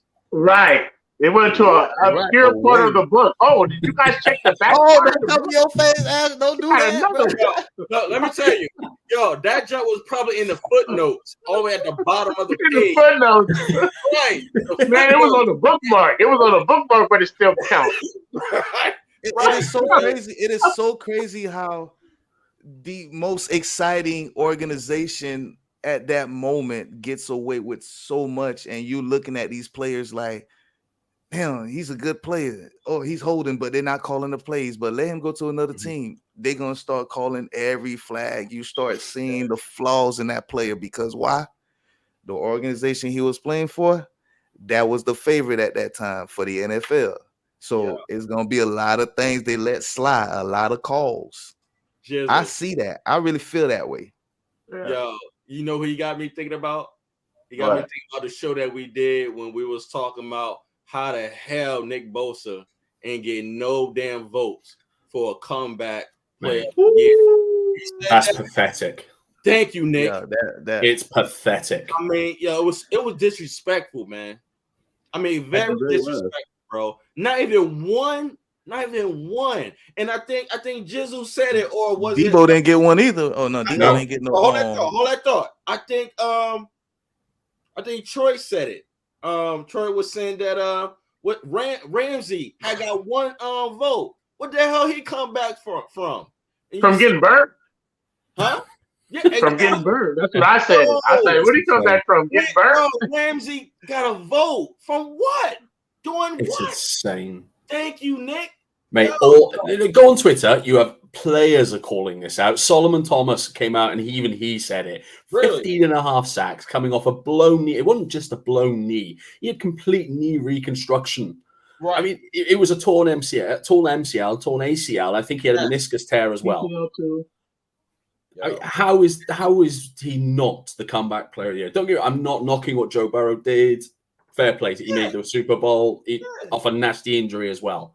But I'm sorry, what Nick Bosa did was better because he did it on his own. Joe Burrow needed Jamar Chase. Who are the voters? It's the AP, right? Yo, yeah. You know what? I don't know if Ryan still have it. Right. Thank you, Ryan. One. I read your mind, Mark. I read your mind. Don't worry. Yeah, appreciate you, bro. Another somebody left a comment. Mav was saying something about whoever it is. They predict you to have a 14-3 record or a 13-4 record. And if you like a 3-5, if you start off 3-5 record like the 49ers started. Okay. You remember that? I'm just trying to remember what I have seen. That's possibility too. So that's something we're probably not reading into it enough is the win. Right. So you're telling me the candidates come from those winning teams? Is that what it is? If you don't have that record, Burrow went to the Super Bowl, so we'll be out the argument. It was about prediction. But that's the thing I don't understand. You follow what I mean? Because wait. If it's on prediction, then I have to let them slide because Burrow went to the Super Bowl. You know what I mean? So they're right.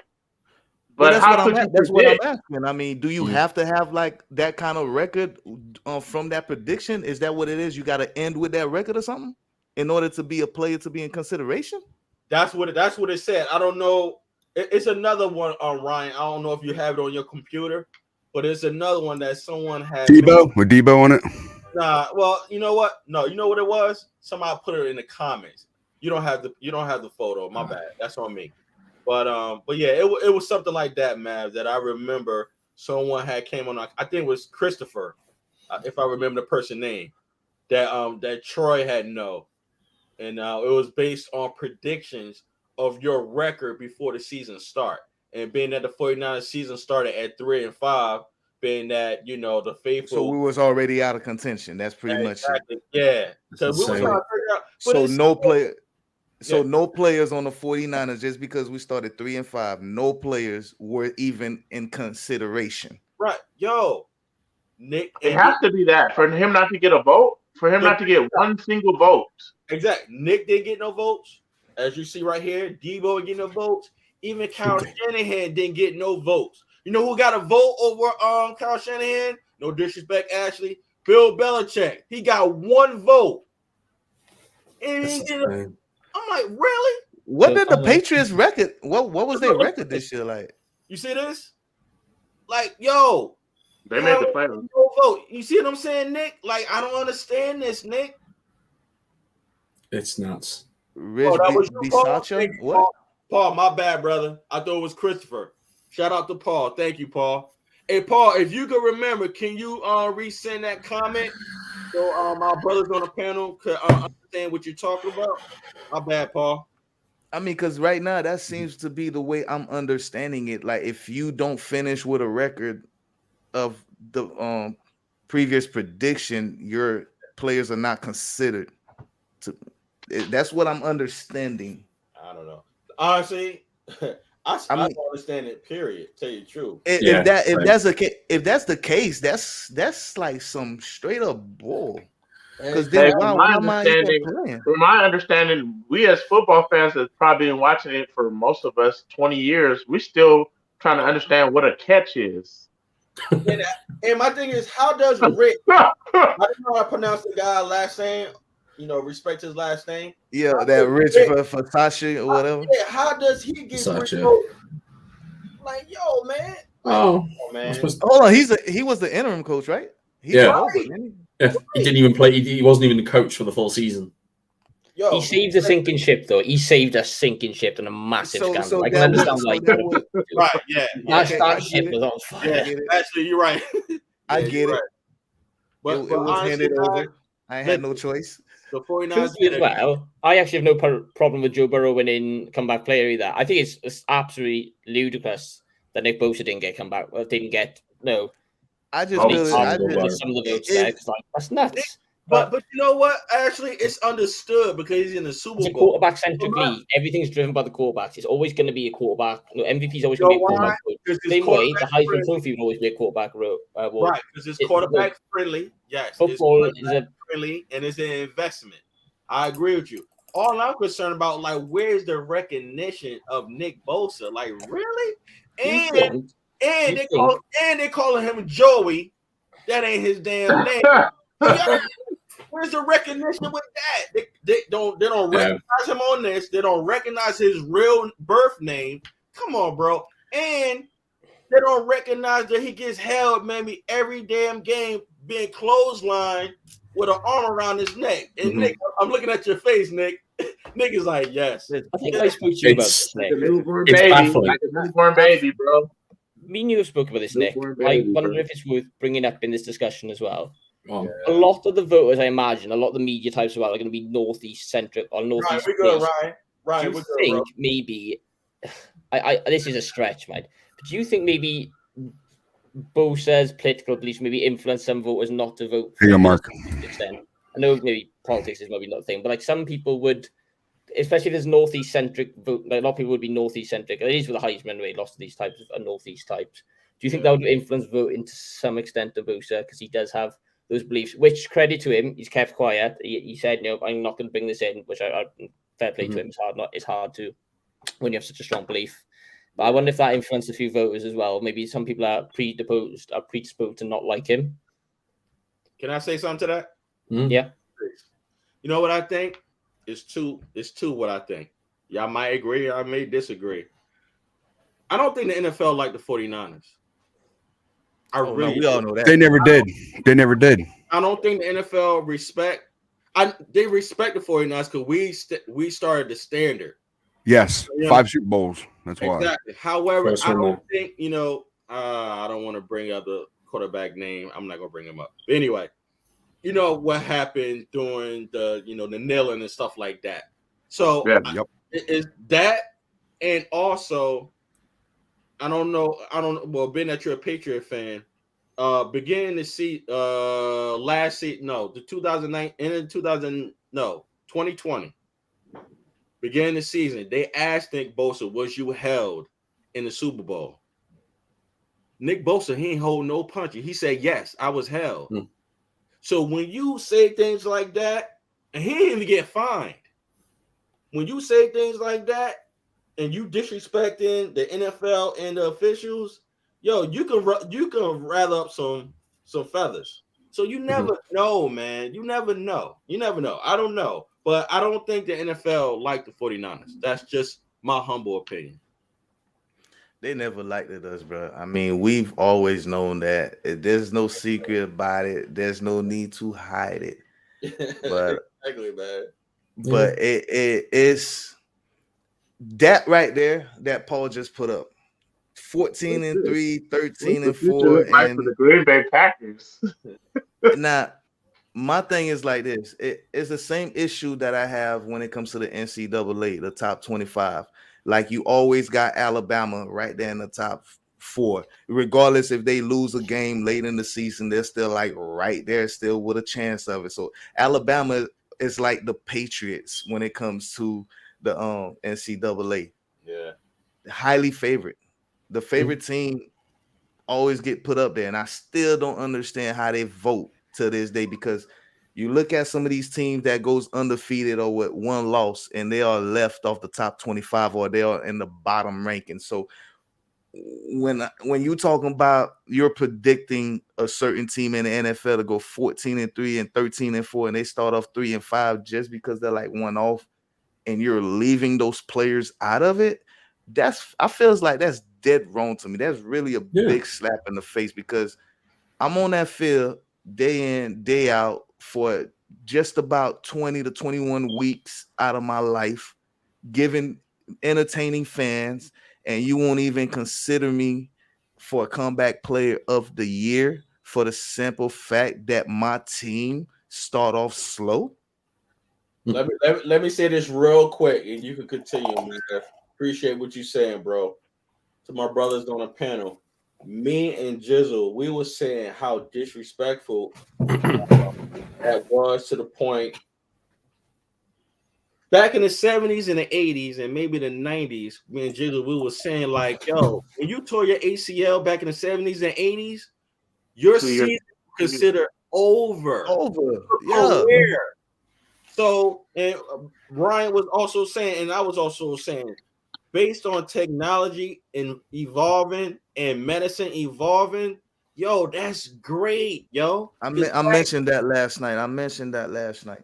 Yeah, but back then it's like, yo, it's disrespectful. I'm like, yo, like, but could you imagine in back of players' minds that see that? You be like, yo, really? Okay. You feel what I mean? Dude, could you imagine if Garrison Hurst had not won comeback a player twice, or I think it was 3 times? I think I remember that. Could you imagine if he had not got that award? I know he got it twice. Yeah. It's either twice with the Niners or once with the Niners and once with the Broncos. Yeah, he rolled that ankle so bad against the Falcons.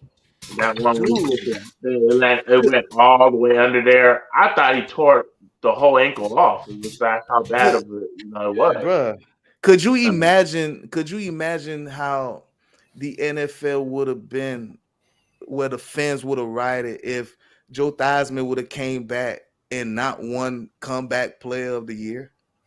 Right. Could you imagine that? Yeah. So I mean, yeah, that I don't like the way they voting that, bro. Like, yeah, honestly, this comment, he sent it to the wrong. Yeah, I was gonna read it to you, but I'll wait for you guys.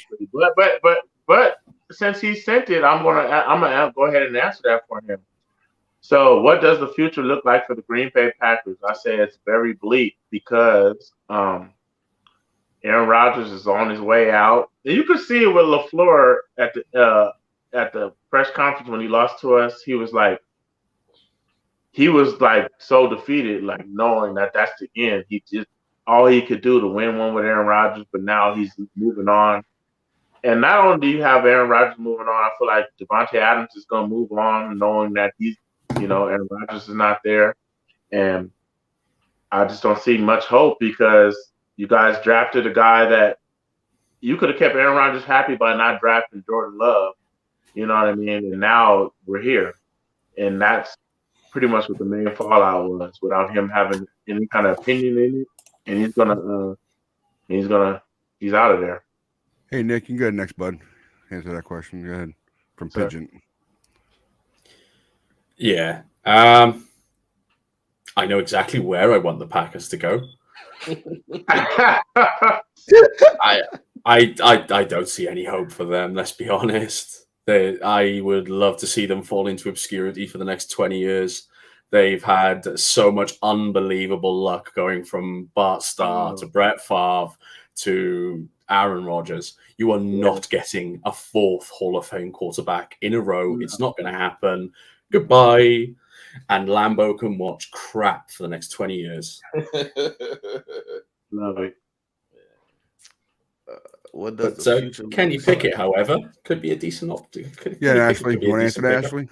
Well, I'll make 2 comments quickly then about the Packers. I don't think it's as bleak as many people make it out to be. I think I'm not convinced Aaron Rodgers is actually going to leave. It seems to be like everyone seems to be convinced that he's going. When there was a couple of things said recently when he thanked the coaching staff, it did make me think there was this. As bad as it is, the ratio, I don't think it is as bad as people made it out to be at times. So I don't think it's like it's going to be an absolute home run that he's leaving. I'm not convinced that's going to happen personally. I also don't think Jordan Love's as bad as people make him out to be. I think it was the wrong choice picking him because it upset Aaron Rodgers so bloody much, and rightly so. But I rated Jordan Love coming out his junior season before he came out. I think this junior or sophomore season, the one before he came. That'd be his junior. Anyway. He threw the ball really nice in college. He was a really, really nice passer, admittedly at a lower level, but still he could really throw the ball. He could throw a touch, he could throw off platform. I thought he was a pretty nice quarterback. I think he just needs to be given, opportunities to play. And I think he's shown glimpses of that when he has played. So I don't think he'd be awful or fall on his face like many seem to think he will. I also don't think they're awful at the wide receiver position either. Whether Devontae Adams goes or not, like I think, I imagine he'd be tempted to go if Rodgers did go. Those two are very well connected. I still think they got some other pieces there, like Alan Lazard who can play, and a few other players. I think they got the tie-ins pretty decent as well. But I don't think they'd fall completely flat on their face. I don't think they'd end up scraping the bottom barrel of the league, but it'd definitely be a drop off to a certain extent. So that's my thoughts on that anyway. About Kenny Pickett, he's difficult to say. His hand size seems to be worrying people. The fact he wears gloves isn't always the greatest indicator about his hand size either. But his style of play reminds me a lot of Burrow in a certain extent. Maybe not the same level. I think Burrow had other traits, leadership-wise and pocket presence-wise, that made him, for me anyway, an absolute surefire hit when he was coming out. Pickett, maybe I see when I've watched him play, he looks solid, but there's the odd one play every 10, 12 throws that makes you think, what was that? What was he looking at there? Or why did the ball come out looking like that?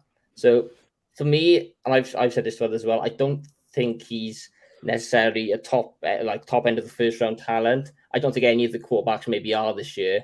Talent-wise, maybe the best quarterback for me this year in terms of talent, probably Malik Willis from Liberty. In terms of the tools to play, I think he's got a big arm. I think when he gets his feet set, he throws the ball really nicely as well.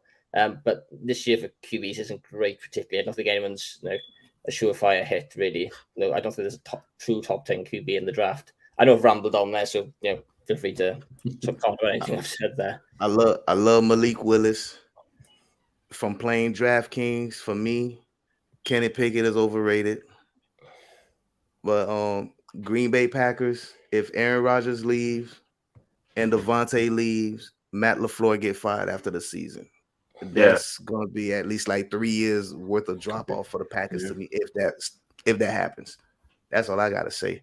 But with the quarterback situation, again, I love the Willis, but Kenny Pickett, I feel like he's overrated. Yeah, Nick, I know you got to go in 10 minutes. So I don't know if you want to go 10 after or you're good. Oh, I'm good for a little bit. As I say, I'll let you know when I'm going to shoot. Yeah, let me know. Let us know. Cool, man. As far as QBs in the draft are going, does anyone know if Stanford's Tanner McKee's said he's going to commit for the draft yet. I haven't heard nothing about that. Yeah, I haven't heard anything either. I know a lot. I just seen a lot of articles recently where people are putting him in that he's rising up people's QB draft boards quite quickly. Really? Yeah, but I don't think that'll make a difference. But if the class will still be a weak class. It'll still be a weak class. It doesn't matter. Yeah, it won't make a difference. I was just curious because I hadn't seen him declare for the draft. Was all. Yeah, I haven't seen it either. If I was him, if he doesn't declare yet, I'll just stay and come out next year. I was still taking Malik Willis over him because, to be honest with you, like the way the league is going, you want to take chances at those dynamic off-script quarterbacks that make plays off-script plays more. And Malik Willis, there's nobody that makes more off-script plays than him, you know. And so I would still take Malik Willis, just knowing that if you get the right coaching involved that can develop him, you're building from a better sculpture, so to speak. So I still feel like Pittsburgh could make a push for him, and I think they would, but that doesn't mean that they would still not want Jimmy G to be that table setter. You know what I mean? I just don't see Mike Tomlin doing that. I feel like he's gonna pick his guy and go with what he feels like. Bro. I don't see him picking a quarterback in the first round and not trying to implement them into his system. I do, because he got the most winning records in a row. Like, he's got something to keep going. That's what I'm saying. If he's going to pick a winning quarterback, he's going to pick a winning quarterback. That's it, point blank. Yeah, but a rookie, I don't see that.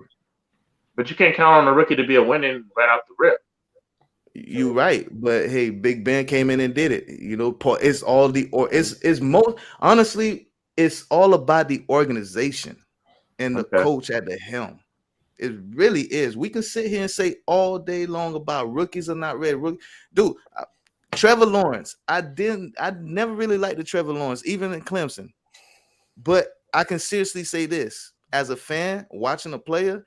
Had it not been Urban Meyer that's been his coach, he probably would have had a way better season than he had, bro. He would have. They were using RPOs. At Clemson, all he ran was RPOs. And then you go to Urban Meyer, he's doing the spread offense kind of deal where you're not even really running that many RPOs. Just draft the guy and put him in a scheme that he's already used to being in. You know what I mean? Don't try to reinvent the wheel. And that's what a lot of people do. You can go back to Alex Smith. He's an Urban Meyer protege, and he came in, and it's not Alex Smith's fault that we started bringing him into a West Coast where he has to do the drop backs. He has to learn how to drop back in the NFL. You know what I mean? If you're going to draft a guy number one, if you're going to draft a guy number one, though, you don't start teaching them new stuff. Right. It better be a guy that already knows some stuff, like Aaron Rodgers. He played in the West Coast at Cal. So why would we go and say, oh, we're going to go get Alex Smith? He played in the Urban Meyer. He looked good at Utah. It kills me, man. It kills me with all that already pro style thing. But with Alex Smith, though, let's not forget also those 5 different offensive coordinators he had. I knew so that screwed him a lot too. Wait. We're missing my point. My point is, don't draft a guy and then teach him something new. Draft a guy to build what he's already used to doing. Yes. Lamar's the best example of that because the Ravens changed their whole system to suit his skill set, which is a unique skill set. They played into his strengths. The offense at the time was completely different to what anybody else was running in the NFL, at least in my view, anyway. And he but they had a running game too. They tailored it to his skill set. You have to change the QB skill set or change your offense to the QB skill set. Otherwise, it just won't work. I can't remember who said it, but they said, if your offense isn't a QB friendly system, you need to change it. The case with the Ravens, I mean, they had a running game too. That's something they was consistent at, before even Lamar got there, and they've always been consistent with their defense. So I mean, it was almost kind of like the perfect scenario for him coming out of college. But like you said, changing the whole system to work around the quarterback skill set is like the most damaging thing that you can do for a team. It could be, yes. It could be. If they see potential in somebody, yes, I agree with you. That's why I said both of you, meaning you and Jizzle, y'all both got good points. It could be, because sometimes they can see something in you, of course, potential, that you, meaning Alex Smith, you was talking about, can fit their scheme. But I agree with you. Can I give you guys the perfect example though? Kyle Shanahan, when he was the OC for the then Washington Redskins, they drafted RG3. You know what Kyle Shanahan did? He blended He went and his got Kirk Cousins. West Coast with the Baylor stuff that he was running already and made an unstoppable thing. It was so unstoppable that not only did he as a rookie have one of the best rookie seasons, but the running back I'm brain farting on his name right now, ran for 1,600 yards, the rookie running back too. You guys know who I'm talking about. So it worked so good. He adapted his whole scheme. Kyle Shanahan was in his bag, running read option, all the Baylor kind of philosophy stuff, but blending it with the West Coast. Not only did it work so good that RG3 was the rookie of the year, he was the next star. People were saying he was better than Andrew Luck, and the rookie running back ran for 1,600 yards. Rookie year. 2 rookies in the backfield. So that shows you when you blend your scheme to make it work, it works. If the Colts had not made that move they did for Jalen Hurts, right? I mean, I'm sorry, for Carson Wentz, right? And they made that move instead of Trey Lance? pick up Trevor Lawrence, right? Okay. Let's just say they make that move. Now you got Trevor Lawrence commanding the Colts with a running game that they have versus Jacksonville. Well, The Colts have a way better organization. Yeah. Yes. No So I mean, you look at Zach Wilson over there. I mean, yeah, because he got Robert Saleh. That's the first year head coach, maybe second year now, right? Yeah, second year head coach now. Some organization is just bad for rookie quarterbacks. Sure. It's because they don't adapt they draft a quarterback and expect them to change to what they're doing. You need to change to what the quarterback, what his skill set brings. You know what I mean? Or merge them both. Yes. You gotta merge them both. You can do that. Yeah, I think that'll be the best option, to merging them. But if you don't merge them both, it's gonna be conflict. Alfred Morris, thank you, Nick. Man, thank you. Alfred Morris, okay. Yeah. But yeah, for me, Kenny Pickett, the perfect quarterback solution. I mean, perfect solution at quarterback for who though? What? I'm thinking PJ talking about it. So he a Packer fan, so they're probably talking about for the Packers. Dude, honestly, I feel like Kenny Pickett is overrated. Like for real. Yeah, and I agree too. I think he's trash. Yeah. He's okay. I don't think he's going to be anything special, but in the NFL though, I don't think he's going to be nothing. Not for a first round or anything like that. Yeah, but that's kind of what I said. I don't know if there is a true first round or like a top end first rounder in this draft. So, but there'll always be one because people reach for quarterbacks, don't they? So, it's just the truth of the matter. That's what happens. That people will reach for a QB. So, gotcha. There could be multiple top 10 QBs now, but whether they truly belong up there is now another debate. Yeah. Okay. All right. We got any more questions? Yeah, we have a few more, but no, Nick, you got to go. But I know you gotta go. That's me for the evening. I'm afraid, guys. Thank you so much for having me on, guys. It's so good to see you again. Likewise. Yes, it's a pleasure. Gotta do this again. Yeah. Soon, guys. Absolutely, man. All right. See you guys. Much love, and I will see you all soon. Good night, guys. Be safe. Enjoy your weekend, man. Yeah, my guy Nick, man, that's my boy. That's my center. I said that's my center. So I'm play with him. He's a great player. Wow. Afternoon, family. Prior Niner. What's up, Troy? Faper boys. What's up, been good? What up, house? Yes, sir. What's happening with you? Did you read it, Ryan? Yeah, I was reading over everybody's voice. So, afternoon, family. Prior _Niner in the house. Keep the grind mode. Bang, bang. No doubt. Yes, sir. God bless you, Troy. 5 or 10 worst draft picks by Kyle and John. Would I be wrong if I say Solomon Thomas being one of them? No.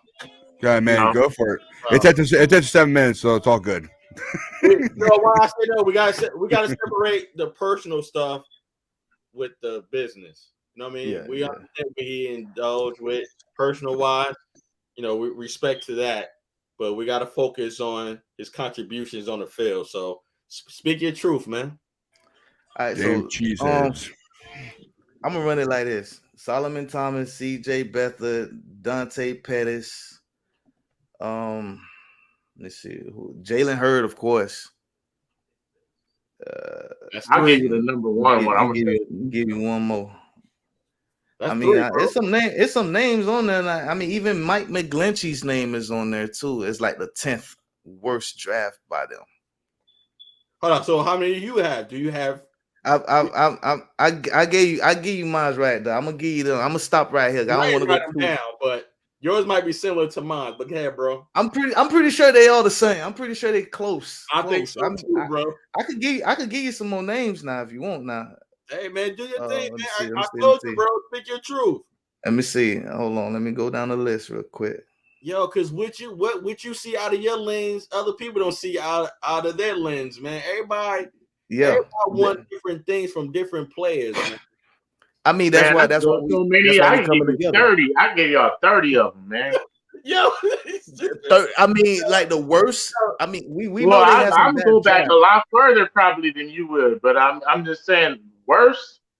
Man. Under Kyle and John. I mean, even Ruben No, Foster. I thought we were just doing period. I don't know. I didn't know we were under Kyle and John. Okay, then I'll limit it a little bit. Okay. Yeah. So under this regime, Ruben Foster. Yes, Ruben Foster and Solomon Thomas, and then the kid from Utah, the running back from Utah, bro. That Kyle Shanahan pounded the desk for. Y'all don't even remember. That's how bad you know it is. Oh, Joe. Joe, I see him on here. Joe Williams, yeah. Williams. And he pounded the desk for this dude. That will be if we go in there, he's one of the top ones. Talking about Joe Williams. Williams. I said it. Joe Williams. Yeah. Yes. Yeah. And he pounded the desk. This is why I me and Mark talked about this before. I would like to separate Shanahan from the front office.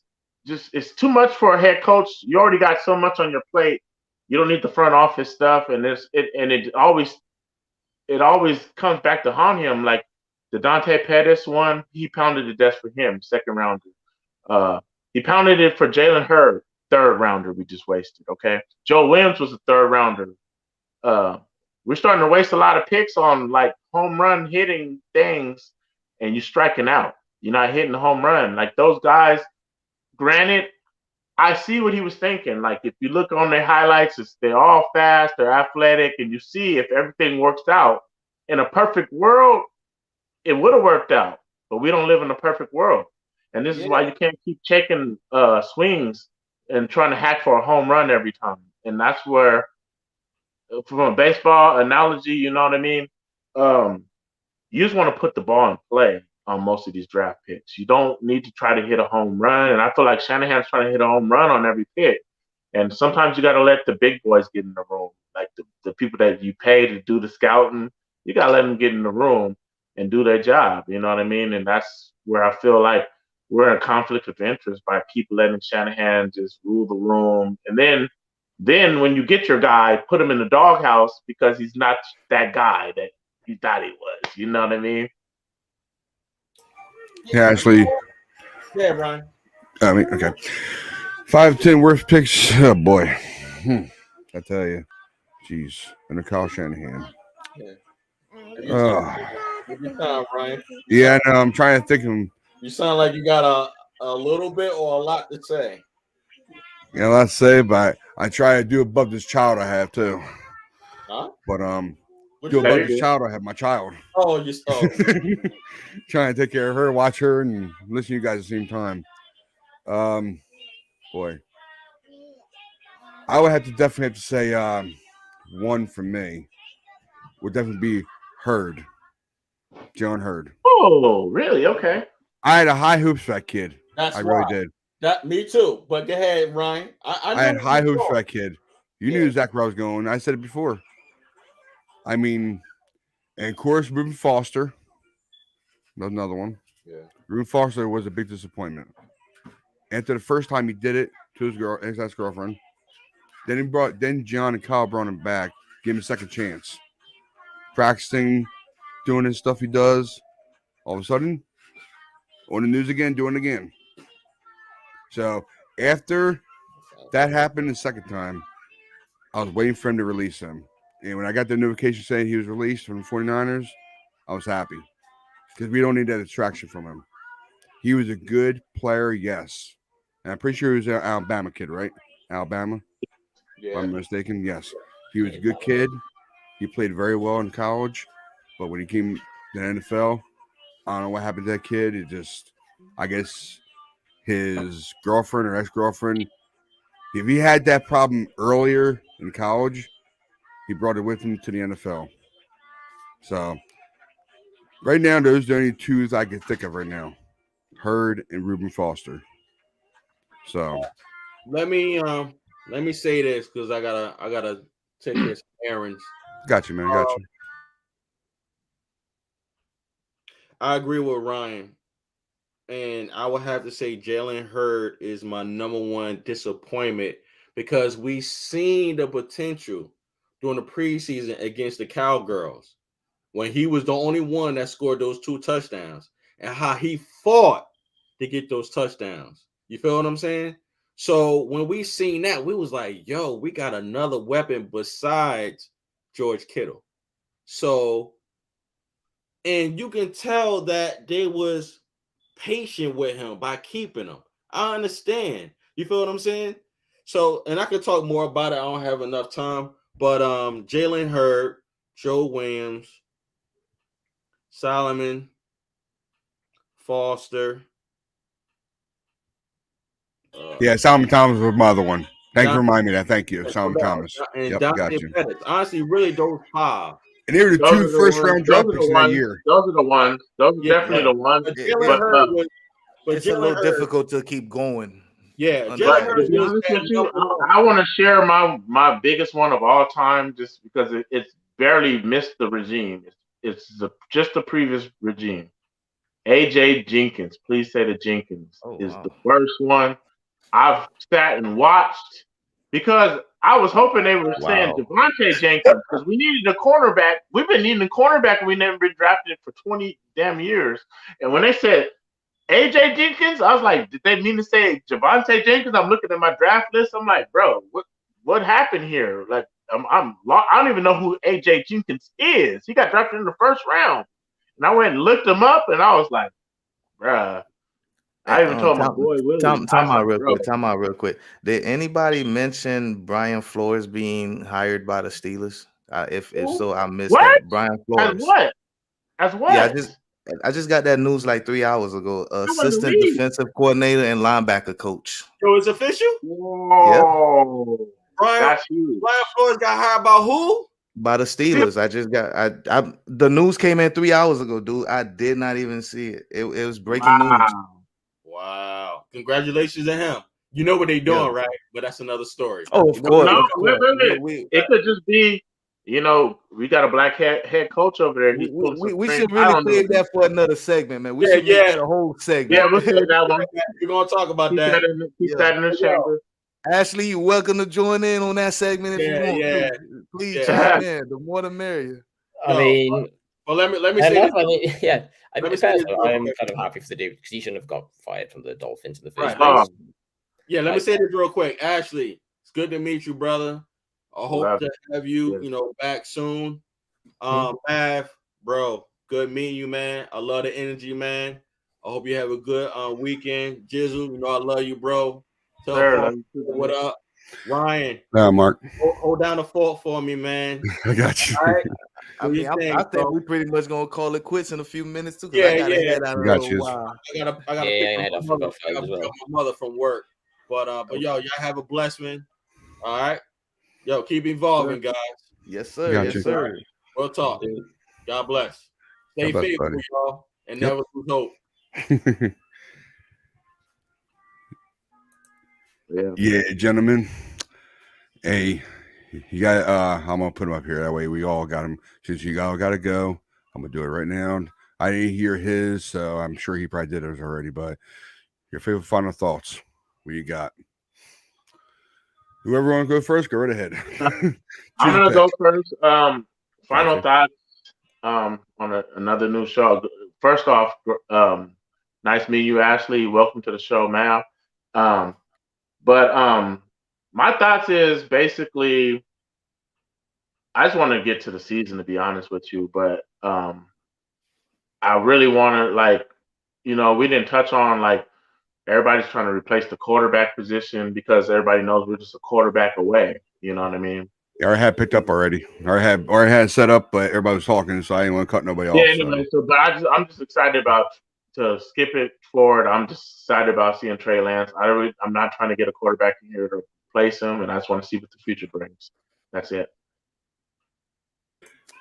Good, Jizzle. I mean, not Jizzle. Sorry, Maverick. Sorry, man. Sorry. You good, you good. Ashley, once again, man, it was nice meeting you, brother. Hope we can do this again soon. My final thoughts about this whole ordeal is let's just sit back and see what happens. You know, regardless on how many scenarios we got going around, whatever talks about whatever players, at the end of the day, it's still in the Niners' hand. We just got to sit back and see what they do and have faith. That's it. Ashley. Yeah, bud. Yeah, first off, lads, just want to say thank you for having me on. Like, it's always great to talk football. Anytime, brother. Anytime, mate. Especially like living in Anytime. the UK. Sometimes it's hard to find people to talk about it with because it's such a polarizing sport over here. But like, honestly, thank you for having me to talk about it. In terms of the Niners, I would just be, from my point of view, quite excited to see what they do with Lance in the future. Really, I really like Lance. I can't wait to see what they do with him, particularly from like a schematics point. I'm really looking forward to watching that next season. And big up to you, Ashley. I'm gonna say something real quick. You're in a whole nother country, and you know so much about a sport that you go to the opposite team and talk football with them. And I'm just saying, not everybody can do that. 23 years old, like you have something special that you have that a lot of people don't have. I just wanted to tell you that. I think thank you. I appreciate that. Yeah. I think the people over here that do follow it are very clued up because there's no real in between, in my opinion. So there's a lot of good people over here that know a lot about football. So we can talk soccer too. We can talk soccer too now if you want. Now we can talk anything. We talk about anything, man. Mbappe is gonna be the next dude, man. Like for Messi, when Messi steps down, it's Mbappe is for me as my favorite soccer player. I think he's the best. I like Mbappe. I do like Mbappe. I'm actually interested to see what happens with Messi at PSG because it just seems to be quite on edge. I love me being Haitian. It's either you're a Brazilian fan or Argentina fan. I'm a Brazilian fan, so to me, you know, I could care less about any new players now. If it's not Neymar or going back to Bebeto or Pele or anything like that, I really don't care. You feel it? So I got you. Those my guys right there, man. Yeah, no doubt. Yeah, Ashley. Thank you very much for showing up. I knew you were driving back home to go on here. That guy, you get no ticket or nothing. Drive safely. That's all I had to say. No, I don't get a ticket. Nick was keeping us informed as you're driving. Like, well, don't make sure you don't speed or nothing. Get here. We don't want that. I've had a ticket in the past. I'm not having one again. So I appreciate it. You're more than welcome to the next one, man. Many more to come. Yeah, would love to talk about football. So we talk about anything you want. That's how we do it here. You know, it's all love here. You know, awesome. Love here. Yeah. My minor thoughts are: I want to thank you all for having your time to come in here. Doing those on different weekends. I know we don't usually do them on weekends, but then I thought to myself, I was talking to Nick last weekend about doing like a Shank Club kind of thing, but I wanted to do it different. I wanted to put our brand and their brand together. Yeah, in all in one kind of thing. That's why I had the name different when you guys began. You didn't like it. I was like, I kind of figured they didn't probably like that name for some reason. So basically, yes, I really do that. I like their name. I'm gonna put it up that way everybody knows what it is. Here you go. Always Faithful 24/7 presents the Cave of the Faithful Empire. I like that. I do. I really like that. Thanks for giving me that idea. Put it in here. Yo, I'm planning on doing this more and more every weekend. For all the UK guys and whoever wants to show up, it doesn't matter. You can be from China or whatever you want to be. It's gonna be all one.